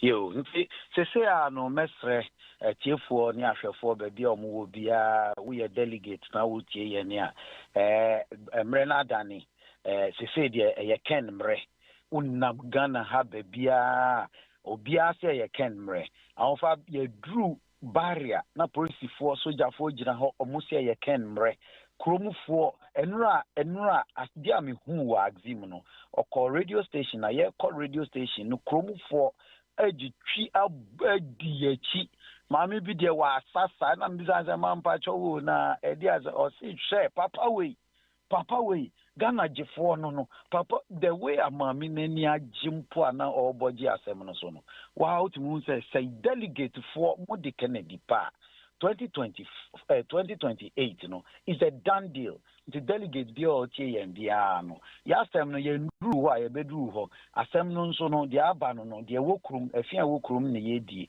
Bra they get connected and get connected now. Mamusro obi antumi nye obi ahwe wo party mo. Obiara ntumi nye obi ahwe. Ye hia ne se ye di Kennedy beba na Kennedy aboa ya ma ya gye party na si so esi ho na ye party no nso afa ne ntuma pa no sign frebium enoa na hia yen nti delegate for obiara mbedi Kennedy achi na nipa abditwi a edi Kennedy achi uyi hu free mu a wanka sakura enye wo de because victory no ba untumi jubilate bi nti mo mbeka yen ho na yen nya adwuma medam ase yen so yeda ase enestarade ka team Ken ho sabre ya kasa die ade a campaign no eguso a ekoso 107.1 so ni ha ye Omanfm mamento ade kakra na memma back to Shadrack Onafi the akano yemfa ento asoboache natural health center for say eba eniyare yese obi ani ye ne ya pa mesro emfa baabi afa kɔ boache natural health center omo ya ade papa no so pa ho a yare ahodo aka opa wo enemu yare we obi outanya malaria fa wo ho eboboache natural health center no momfa abibidura emuda ho moawo ema ho den emra La Paz wo ne Access Bank ene hwe ani mu frɛ 0594 994 552 0594 994 552 na ene boache natural health center for enkomodie no intumi enkoso ema oremfi se eba se ope pen ato ope mathematical set moye MPs ana assembly mo pese mo di bi che enkrofo I tell you ko JK Industries and Investment Limited for asuye na omo a wo mo ne de Nataraj pencils pen mathematical set abagan ha sei na omo a embrand na kama emfama na watumi eden so akwakoche omo se men kan kiro se ba na sa ebo no wo fom monso amoy mo adwen se mo di bi beba be frem ya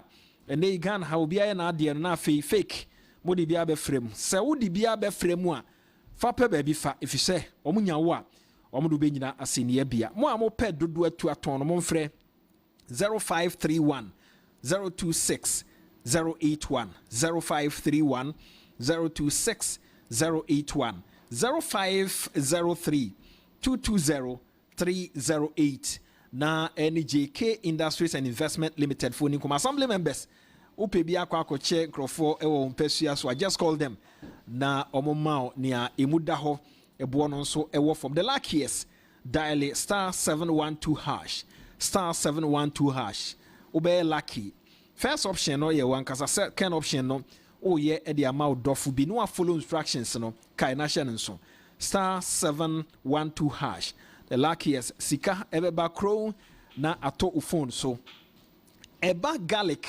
ayede aye dro eba ginseng ayede aye dro Kingdom Herbal Center for ne chase di kan ye ka say Kingdom for some kanchro say enro no da so e wodwa so ya ene die akona nim papa over 20 years ni enom de ginseng ene garlic aye garlic capsules ne bitters na fe ginseng power capsules e man no so tremendous capsules will be here because Kimberley Avenue ewo kanshi na dodo no ankasa nso tukoton ko ba bi eton ru anipa no mu a onsa ebe ka bi frɛ 0275 804 064 0275 804 064 Mr.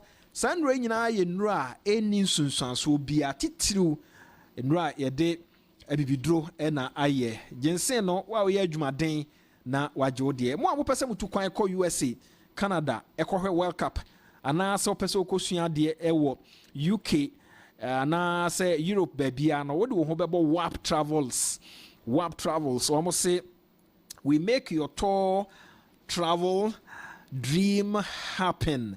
We make your travel dream happen. Shannon so warp for say yen kanchro say Bra Atlantic Mall Atomic Junction and Crime omuye adwuma adwada kopem memenda no nkono kopem no nsia na kwasia dan so dumienu ekopem no num na wo ba ye no betena ase in fact mo amokosua de no de nhihye bie wo ho kopem se ubenya kwan akọ school no no wap for se ebeboa ama wonsa aka frɛ wo mo 0242 797 114 0242 797 114 opesa okɔhwɛ World Cup ni bia 0242 797 114 na ene wap for enkomodie no enkoso ho dodo na opese ugina na so amese se diabetes ade na etete wo se ye moja broso yade na se stroke embubo yade akoma yade ne yade ahodo bi aka bia no anopa me mo wano aduru de hia ne se obenya nsuhie kakra nsu emu yedede kakra na wape dominium herbal powder na wode agumu na wanom na dominium no se yade ahodo amaboso kura woni bi ana yade ahodo bi amamoso kura na ebebo otunu nyina se na se ebeboa na nipadua na timagina ne na so no etese obomodin na immune system no no na dominion herbal powder no ho say betime siesie ni padua na etimidia monji bomodin say wo be frɛ wo no e wo 0543 158 195 and say 0249 591 843 me da say mayanko anim kakra be san aba ade ton no eso afa Shadrack yanko na o ka nientia sa figures e ho hia e de ma MPP fo no muntie niye yanko anim. Okay, today yeah can kosi nyina na say your issues be a amanfo be a raise or make issues on tribal politics say be nipa ni fi ha anything na enye dey yentu ya banye dey e ma no na eno no you know your analysis wa ha ehwe Dr. Bamian performance our 5 northern regions no okay yeah this that performance na to na do dan kwa kufu ado performance one na dan do pa e bia o enfa ne say o yes south na no o call northern region no the performance for the 5 northern region in na the performance 904,000. Dr. Bamian in 2024 we have 759,000. And the difference even between another than Kwaku no 145,772. That should tell you say nipa bi wo sabio extreme mantam ho nyina no mo ye propagate more propagated the agenda say sabio yem push Dr. Bamian yem push na because of say not na no. And right now ka say ya kill that kind of propaganda because in 2023 adia na NC party mu da no MPP party near the it is the northern candidates by the onus lied on your friend say nipa wo sam potimo say in case I projected Dr. Bamia very well. Anya Shino, only the same numbers are. And another down for the day. But on Numpona's infants with few or a lot of affiliates over those areas, and the performance was even far lesser than the Southern and I didn't call Northern region elections. That is that side. You be compare the performance to ye Sita, ye Rainy or Northern region, and you realize this say even Karaga issue we always see Dam Pandai. Martin in Dam constituency. Yeah. Martin in Dam numbers when it doesn't say Dr. Bamia by 2,000 votes. I see. On no side home. Ochekisa Pandai elections now between John Dramani Mahama and your friend is saying Dr. Bamiano. Dr. Bamia in 25,899. And your friend is saying John Dramani Mahama in 25,364. And even in Pandai, no, Bawumia vote to Nyan, it does the same. Dr. Bawumia. It does the same. John Dramani Mahama. Okay. Oba for pieces now. Watching him by 3,734. Martin Yindam. Watching NDC Nino Mpinimu by 3,734. NDC Mpini Freno. Daniel Nsala Wakpal. Okay. And Tisa Panda City no. Same people for a year no more year, and yes, it's saying this year.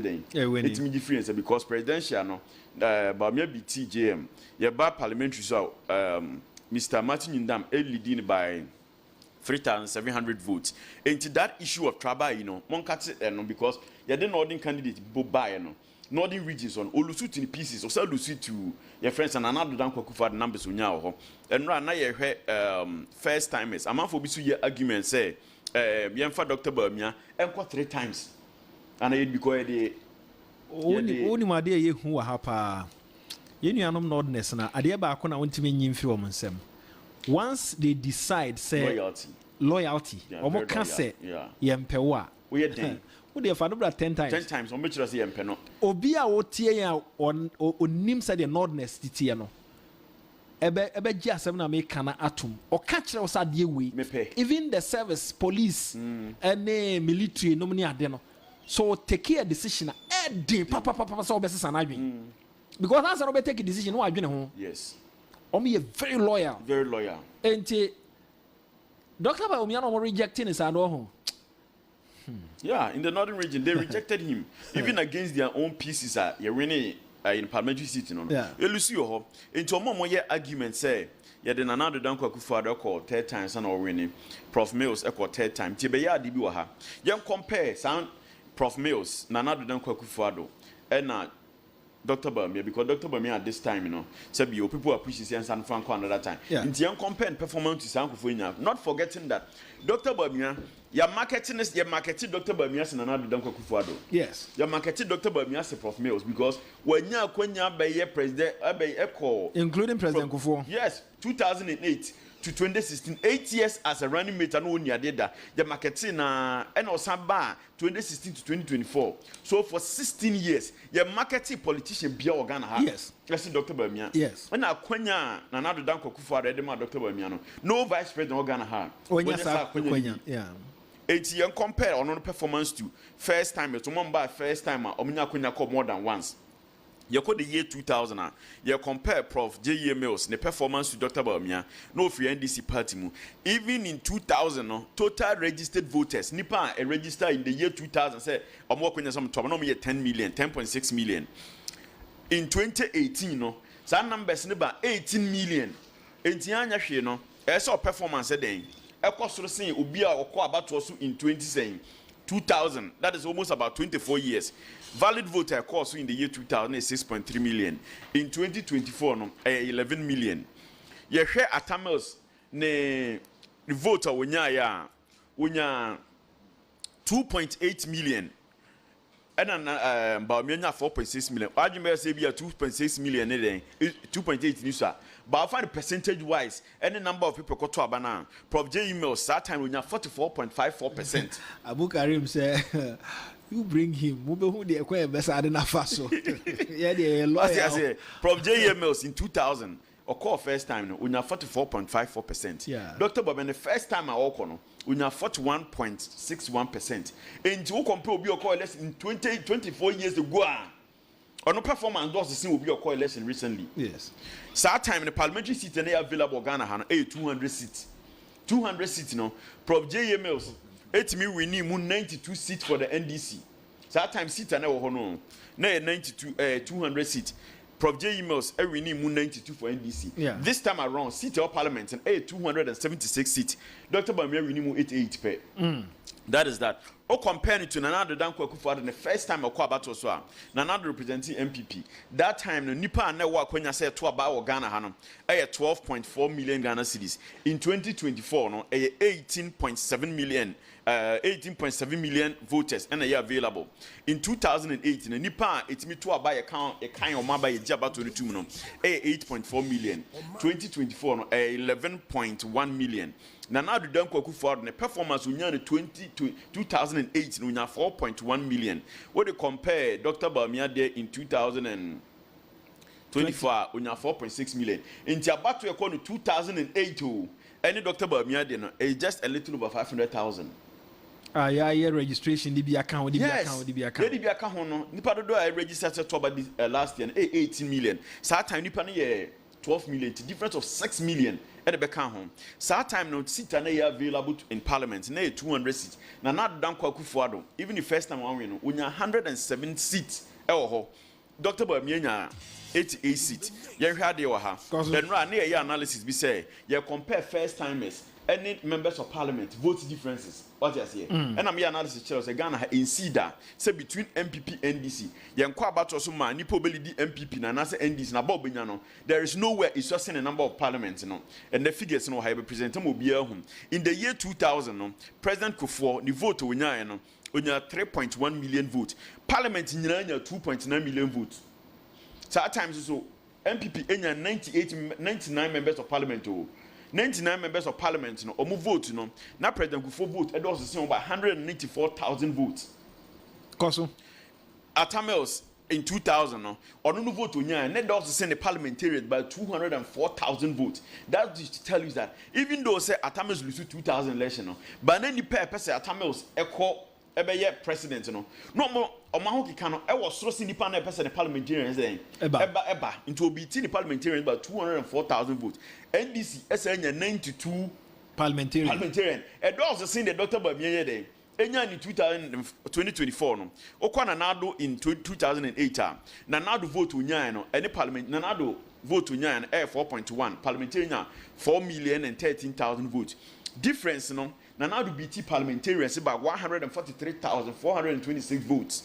Nanado Satan unya 107 members of parliament. And also seen the Dr. Bamiya Atamels in 2008 unya on a winning election unya 4,056,634 votes. The parliamentarians 116 of them. 116 omo vote 3,776,917. Atamels vote unya and also see nipa 116 by 276,717 votes. Yeah, by 2016 by 2012 it was very close. Nanado members of parliament unya enya 122 members of parliament that time Nanado BT with 36 votes. Okay. Because at MPP numbers, but because check here, your last parliament in 107 in 2008, 2012 no in 112 vote. The Nipa 5 account home. It votes different. Nanado ebitu only by 36 votes. At John Dramani Mahama, the first time of election, no, OBT members of parliament by 447,000 votes. When you 148 members of parliament. One members of parliament endorsed was BT on by 447,000 votes. Yabana now doing 2016 another 5.7 million votes. Members of parliament in 5.6 million. That so what check the difference? Nanado BT on by 94,510 votes. 94,510 votes. Oba check it Don Dramani Mahama. In 2016 Olusu election when you have 4.7 million. The parliamentarians in 4.56 million. OBT the parliamentarians by 210,000 votes. Difference the parliamentarians 106 from 2000 to 2016 Mami be key in Chidaman for. You heard the two political parties are two skirt and blouse pan NDC. That is why you are seeing say anytime be presidential candidate the vote in the doors so much as in members of parliament even though say with me we need seat kwana ya na presidential candidate no vote in very wide there were MPP no say nipa support the president no almost the same people as support members of parliament no it's always the numbers near the air very close that is that revelation there. You compare Dr. Bawumia among the pa ya to abom from 2000 Dr. Bawumia and the parliamentarians there isha unya 88 no no nya 4.6 million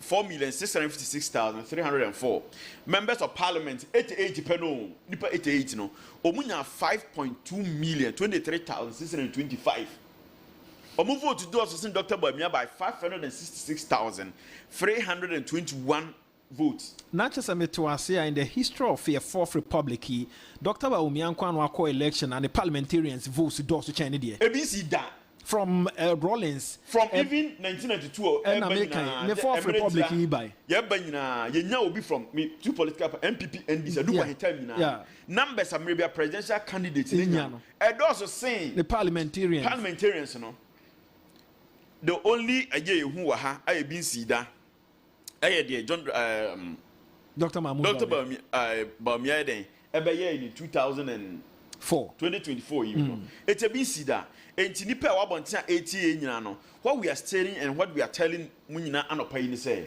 sabio yakwa abato so nya botrama fama me said na wo kan MPP mo no because party no tam pesket and blouse ntino MPP no presidential candidate no and a drive parliamentarians and numbers no but always close close because said you better my president or no one parliamentarian no MPP no sana eba from a dubu president Kufuor na do dan Kufuor eba but Dr. Mahmoud Bawumia de edru hoyi ono mo antimi antwe dom no a ebeboa ma parliament na akonnebo no akoya se parliament na eboa no yes sana opese o chire sa ene chire okay one who say there is some no bisa question say was it not because of the party na nkasa na nipa nya dey MP what you say party na nipa mpa hade o parliamentarians 88 no omo vote 5.2 million okay which party do they belong to okay which means nipa omo pie koto abade ma MPP no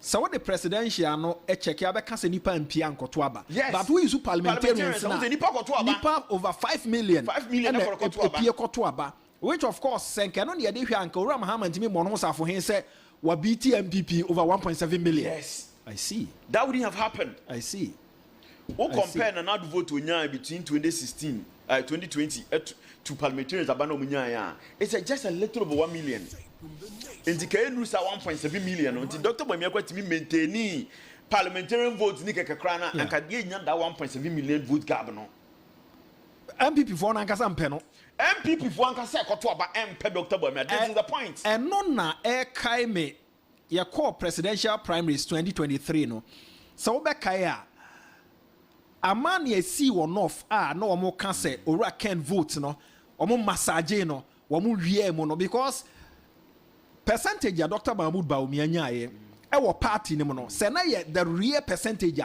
nke wo say reflect on national election no national elections e wo say can reflect on national election no enti national election no na expose no say ampa ne nkrofo ka say wo mo massage figures na de man no ansa na wotumi aka say wono na LED no eno na expose no eno na expose no na me ye another revelation wa ha kire wo hwade ye ko ye be compare yan kasa ye performance as MPP ye performance anytime ye to ba yi flag bearer bia no yan compare ye performance to what happened in 2024 o check ye 2012 because I'm reading to me first year anymore ye check 2012 2012 ye to aba no 2012 to 2024 my 12 years electoral period no in 2012 no ye nya 5,248,898 abaye nya no 12 years ago no e do so sen de nya no 2024 no by 591,594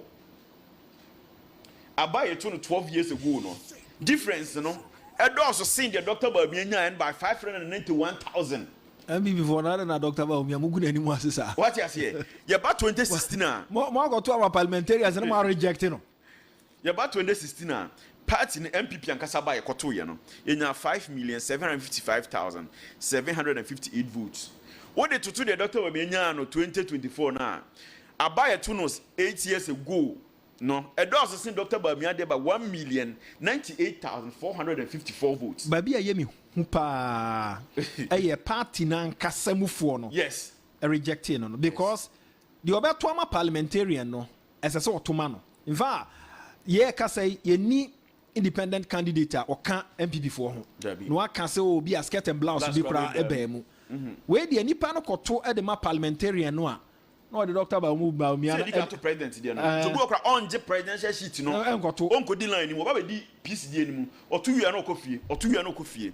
O compare 2020 abana 2020 ni nya 6.7 million. So 6.7 no. What the two parliamentary votes now munya no last year now. Just a difference of 1 million votes. But what the 2020 at to the doctor ba menya na. Two difference no.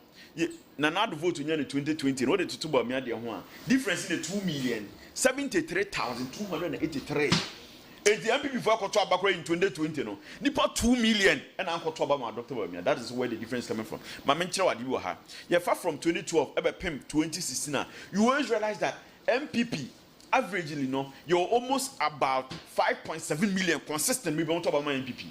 Oh who say o call ground so party for no kasa mo de mo fa na yanto. People don't like Bawumia. These are the facts I'm talking about. That is the truth. The people got to Obama and Adon. 2,073,000. They decided say they no go and vote. Let me give you one thing here. Share. Mama Asin Central Chairman Akwaba. Now what to say? No me tiase. You go so. And pay our ben so there. Kennedy Japan chairman. No. Onye di packet wa. No. Kakra. You better to come on. So you share figures without emotions. Yes. Na you dey draw conclusion. Yes. Ye koye nim no. If you say mpanimfo say we chinya unhunu wanim na da bia me come say we call election whether I say assemblyman election or any other election. Empo wow we ni mo coached board meeting as a muku leaders for a year. Sometimes we rem kakra na amasaje committee ni kakra so ho ebia onye kra se utri ye ma unua bi ka committee no ho a at least obegina wachi kakra so ho enti na menti ase se Dr. Mahmoud Bawumia election okoyi ono ankasa na sorry for anto abama no ono ankasa ni nua no me free up north anto abama no ye wo ha na se edu nketia be kan se oh no ono ankasa ni nua no bi no kra aka no wo mo eye NDC fo ya wo mo ebi kra ye chairman ebi ye we enti enya de a wo mo eto aba e de ama chairman hwe manim de nkwa nim enya de a wo mo to aba e de ama no na ye me nwanwa kakra but figures no e kire so ho we figures na e wo ho sesei no a kire se party for no rejecting no because nipa omokoto aba de ma parliamentarians no sanko mo an san to aba de ma president and a presidential candidate no numbers and a drive parliamentarian but this time around no parliamentarian no mom vote no akosoro akokire se obi toma parliamentarian no a no ayi na ni afri president no so wo de wo ye chairman de ebobo bai ene na esiye na wo hu ni sa medase na me chiatifo ansa na me ba no so be se Shadrack ye bi eti bi kakra ma me because e pese me hu se presidential turnout no any parliamentary turnout na difference na yesen omo to presidential no any omo to parliamentary na difference na yesen okay it's over 500,000 ye hwe ye wie no de hu ni se the figure wa ha na ye 2024 no nipa ekoto abankatama Dr. Mahmoud Bawumia. Dr. Mahmoud man 4,600,000 enye MPP de nkwa both NDC and MPP so can turn out no bomu a turn out na the top na parliamentary no so both MPP NDC and also bomu a general turn out na ekotoba ni nyina na 11 million people in ekotoba on 2024 and that is what I want to know say 11 million or more na to presidential start to parliamentary na that is what I know the etoba nyina wi a isi di ma say total valid votes the valid vote na ka say no that same line and the go through MP in the presidential no anyway ni nyina mu okay enti baabi a na me pese me so metwe atiefo adwene si so ne se wo mo koto parliamentary no wo mo an to presidential yes it is ye parliamentary no enya 5 point something enya 5.2 and ye presidential de onya 4 point that means that omo ebi motoma ye raba ye MPs no but omo to mama hama party for no rejected Dr. Bawumia and omo antokra side difference no senka mahama enya nka ne de ho a enka the story would not have been like ti was say enka the probability say betimi win krampo na nka wo yes senka omo to ye no omo to ma presidential no asan omo to ma parliamentary no asan to ma presidential enka nkunimdie no betumi aye but ma menye analysis you are good John Dramani Mahama in 2020 no 2020 when you 6.2 million 13,182 2020 when you 6.2 million 13,882 what the number when you in 2023 na 2024 no when you 6,328,839 and John Dramani Mahama from 2020 to 2020 or increasing only by 100,000 votes mama here at Minchira do ha you compare that same abano now do dan Kwakufuado enyan in the year 2020 and I see ya nyadwuma bia na yede na nado abana nkasa na ekọ 2020 anke win election no because in 2020 no na nado dan Kwakufuado enya 6,730,587 John Dramani Mahama about the winning 2024 no 6,328,000 na nado pap about onya in 2020 no OBT John Dramani Mahama about the winning 2024 by 400,000 votes. And one point now here drive you home. So it means that a candidate. No? Yes. And that is a fact. It's the candidate. Baby, I know. Say it's the candidate. And as a candidate, when we are presenting Obiate so on so that. Chairman, I'm what was on, but Nadia who say, and yet.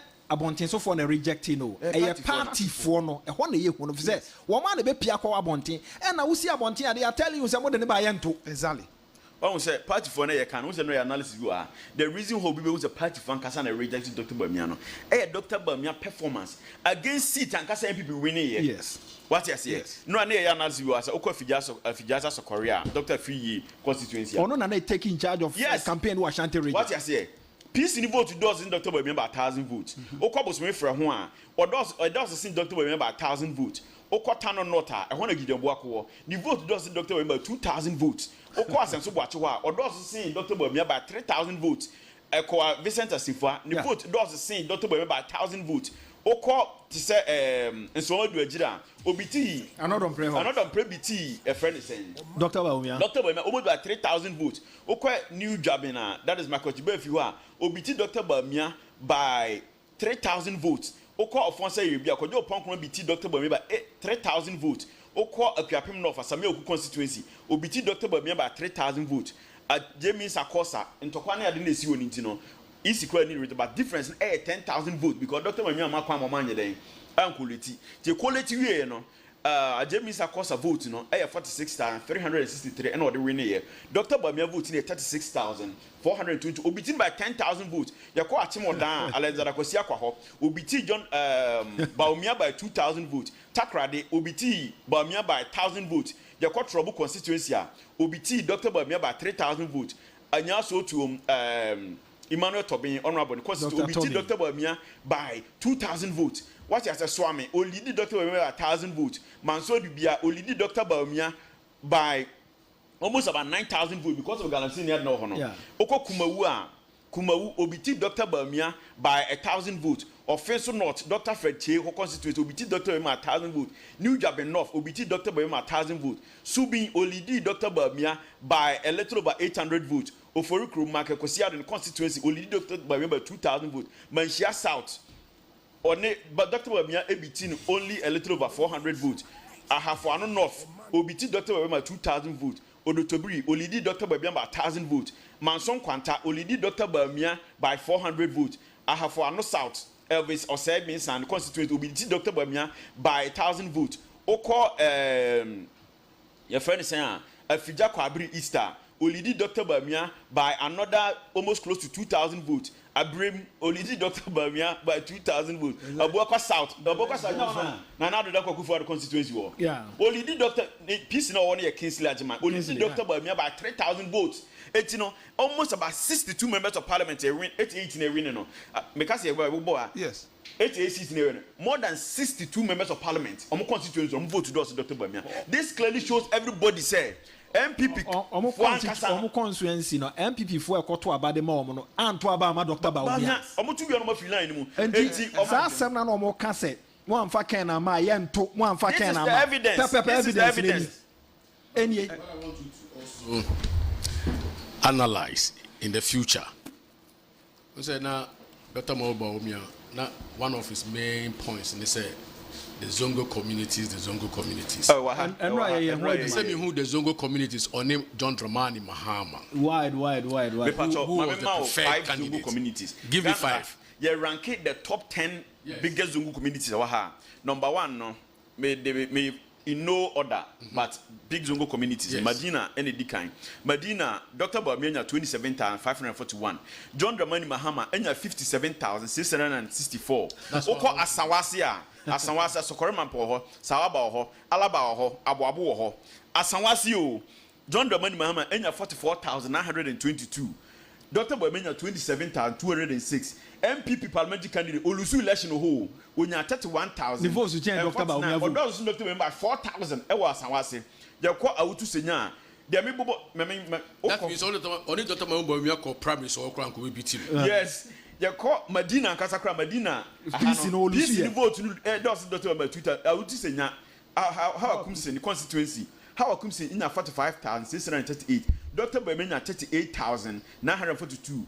John Dramani Mahama 54,480. You call Shamaya. JM 69,694. Dr. Bawumia 22,902. Peace no one. Meba ko china ashaman then Nanado Dankwa Kufuor 2020 onya say quick one mame Nanado Dankwa Kufuor Ukraine I don't have that figure here. Okay yababa no so na yababa hwe no ana you said the Bible can say asem na wie no oko nima JM enya that is Ayawaso East onya 22,864. On EC Gazetted report, Dr. Bawumia 8,167. Our Nima, they are called Newtown. Newtown figures we so cancer. The other says some figures we. Ye massage and no Dr. Bawumia Gina so ebe consider say. Some figures we correct figures are. Omo de to aban e de ma Dr. Bawumia because copy man ade channel no quality figures in here ehun say results say na say na eko. Ashaman 2020 no Nanado Dankwa Kufuor in 41,506. In 2024 Bawumia 22,000. Nanado actually 19,000 votes. Ewa Ashaman. And someone a family. Only by 21,000 votes. Ewa Ashaman. Someone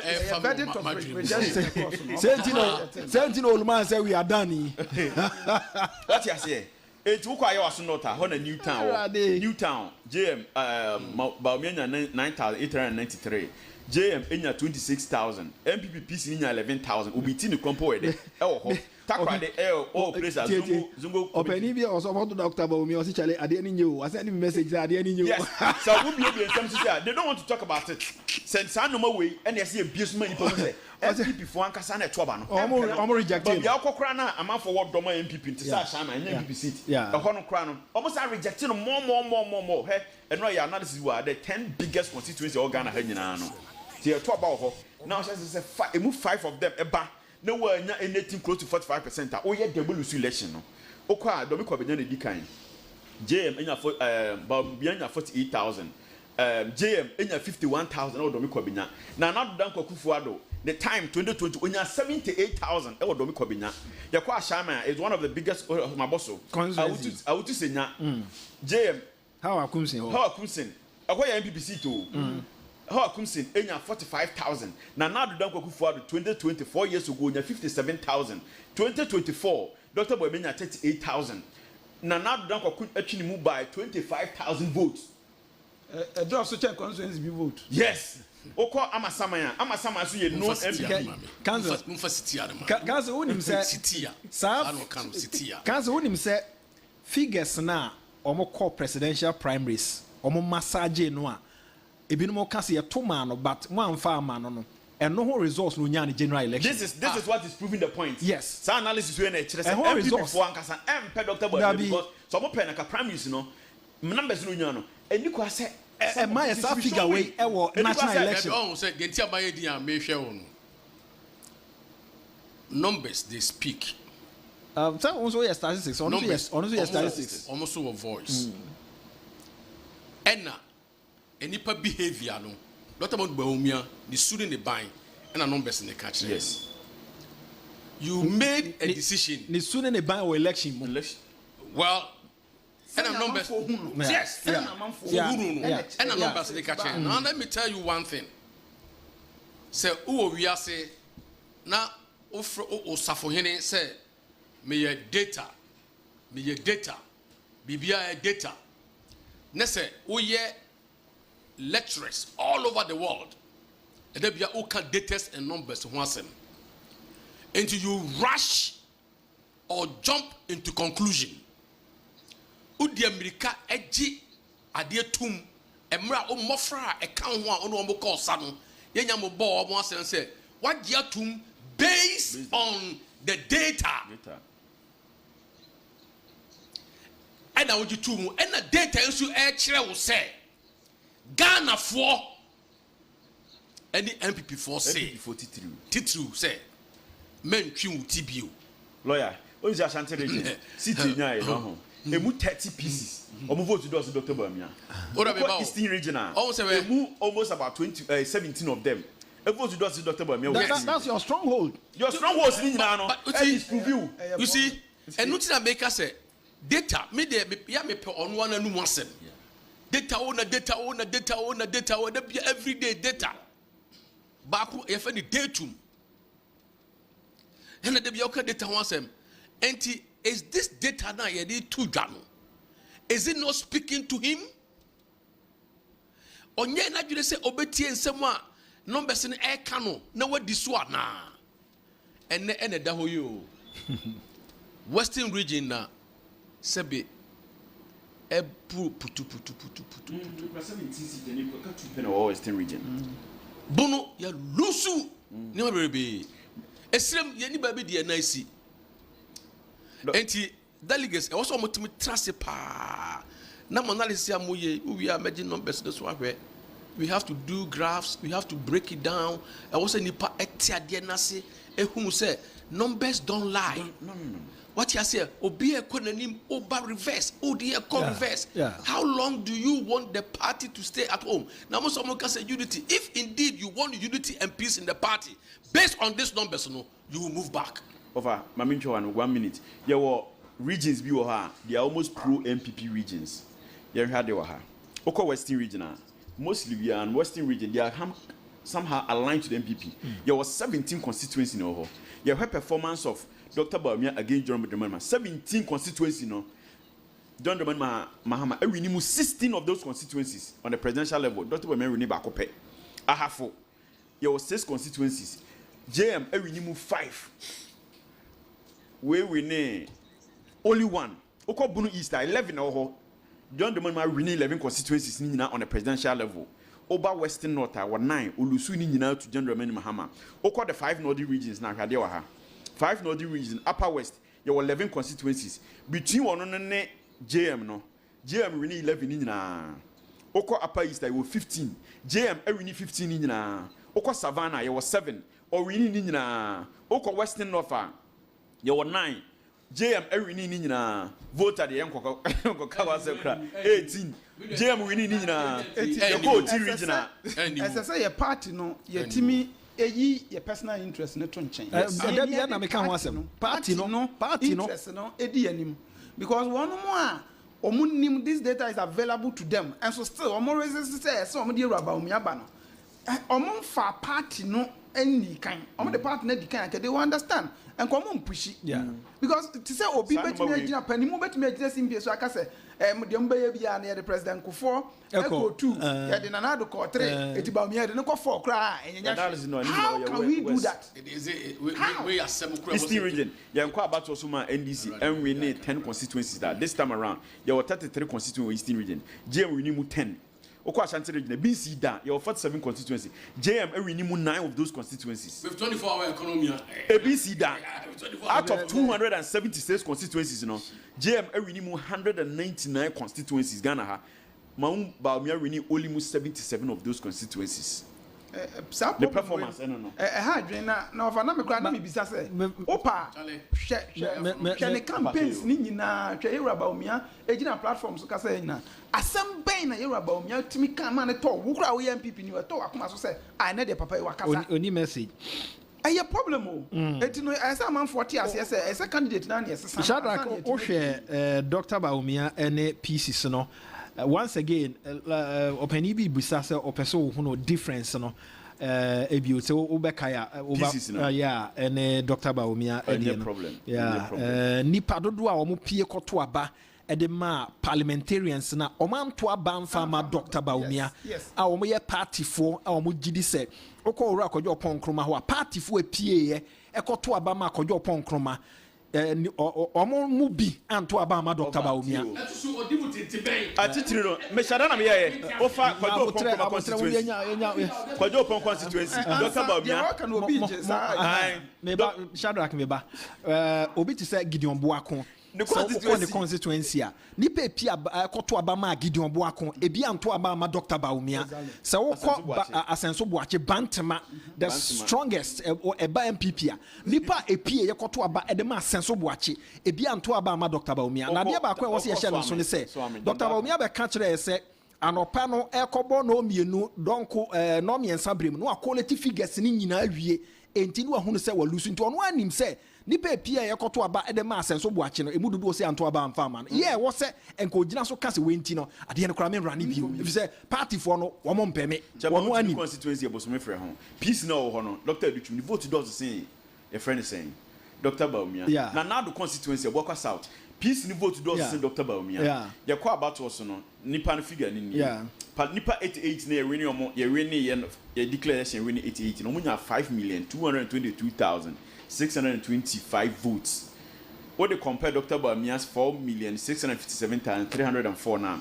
Parliamentarians 88 no omo votes munya no it also seen Dr. Baumia 566,321 votes. The court into presidential na na chese nkasafo no kra to ma Dr. Baumia nka do ora mahama nka entimi nka so win over 1.7 million MPP fo no ekoto aba no bi no anto ama Dr. Baumia ntina ama sa gab no etumi abem ana omo kan kire asa mo de mo nsan fa no mra this is it mo de mo nsan fa no mra strong host nyina data no ho omo am win nyina MPs ni wo ho go and check nipa akasifo no Michael Chibefi odi honorable odi Dr. Baumia chi the constituency or your ideas in Dr. Baumia Samuel Uku edi Dr. Baumia chi the vote does the same Dr. Baumia are you a free vote it does the same Dr. Baumia oko tafoa eko Vincent vote does in Dr. Baumia oko boy lusu ni city no but what Dr. Baumia almost by 4,000 votes e wo ho oko ayawa so west go you lusu ye but the vote it does the same Sayram vote does the same Dr. Baumia you lusu do me ko abenya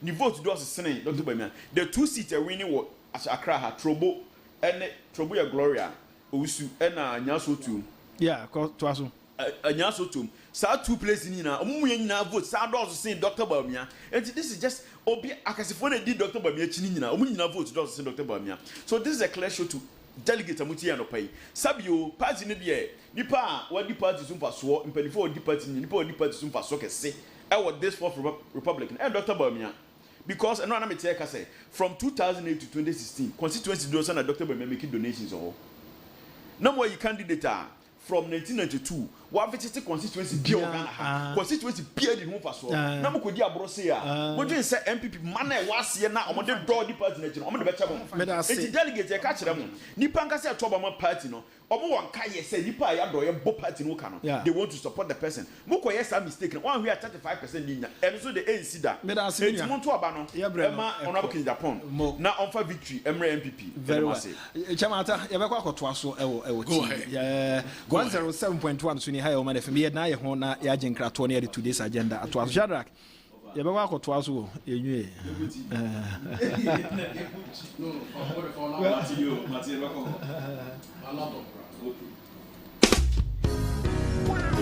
Ayo da ye so se wo be ko suku e wa abruti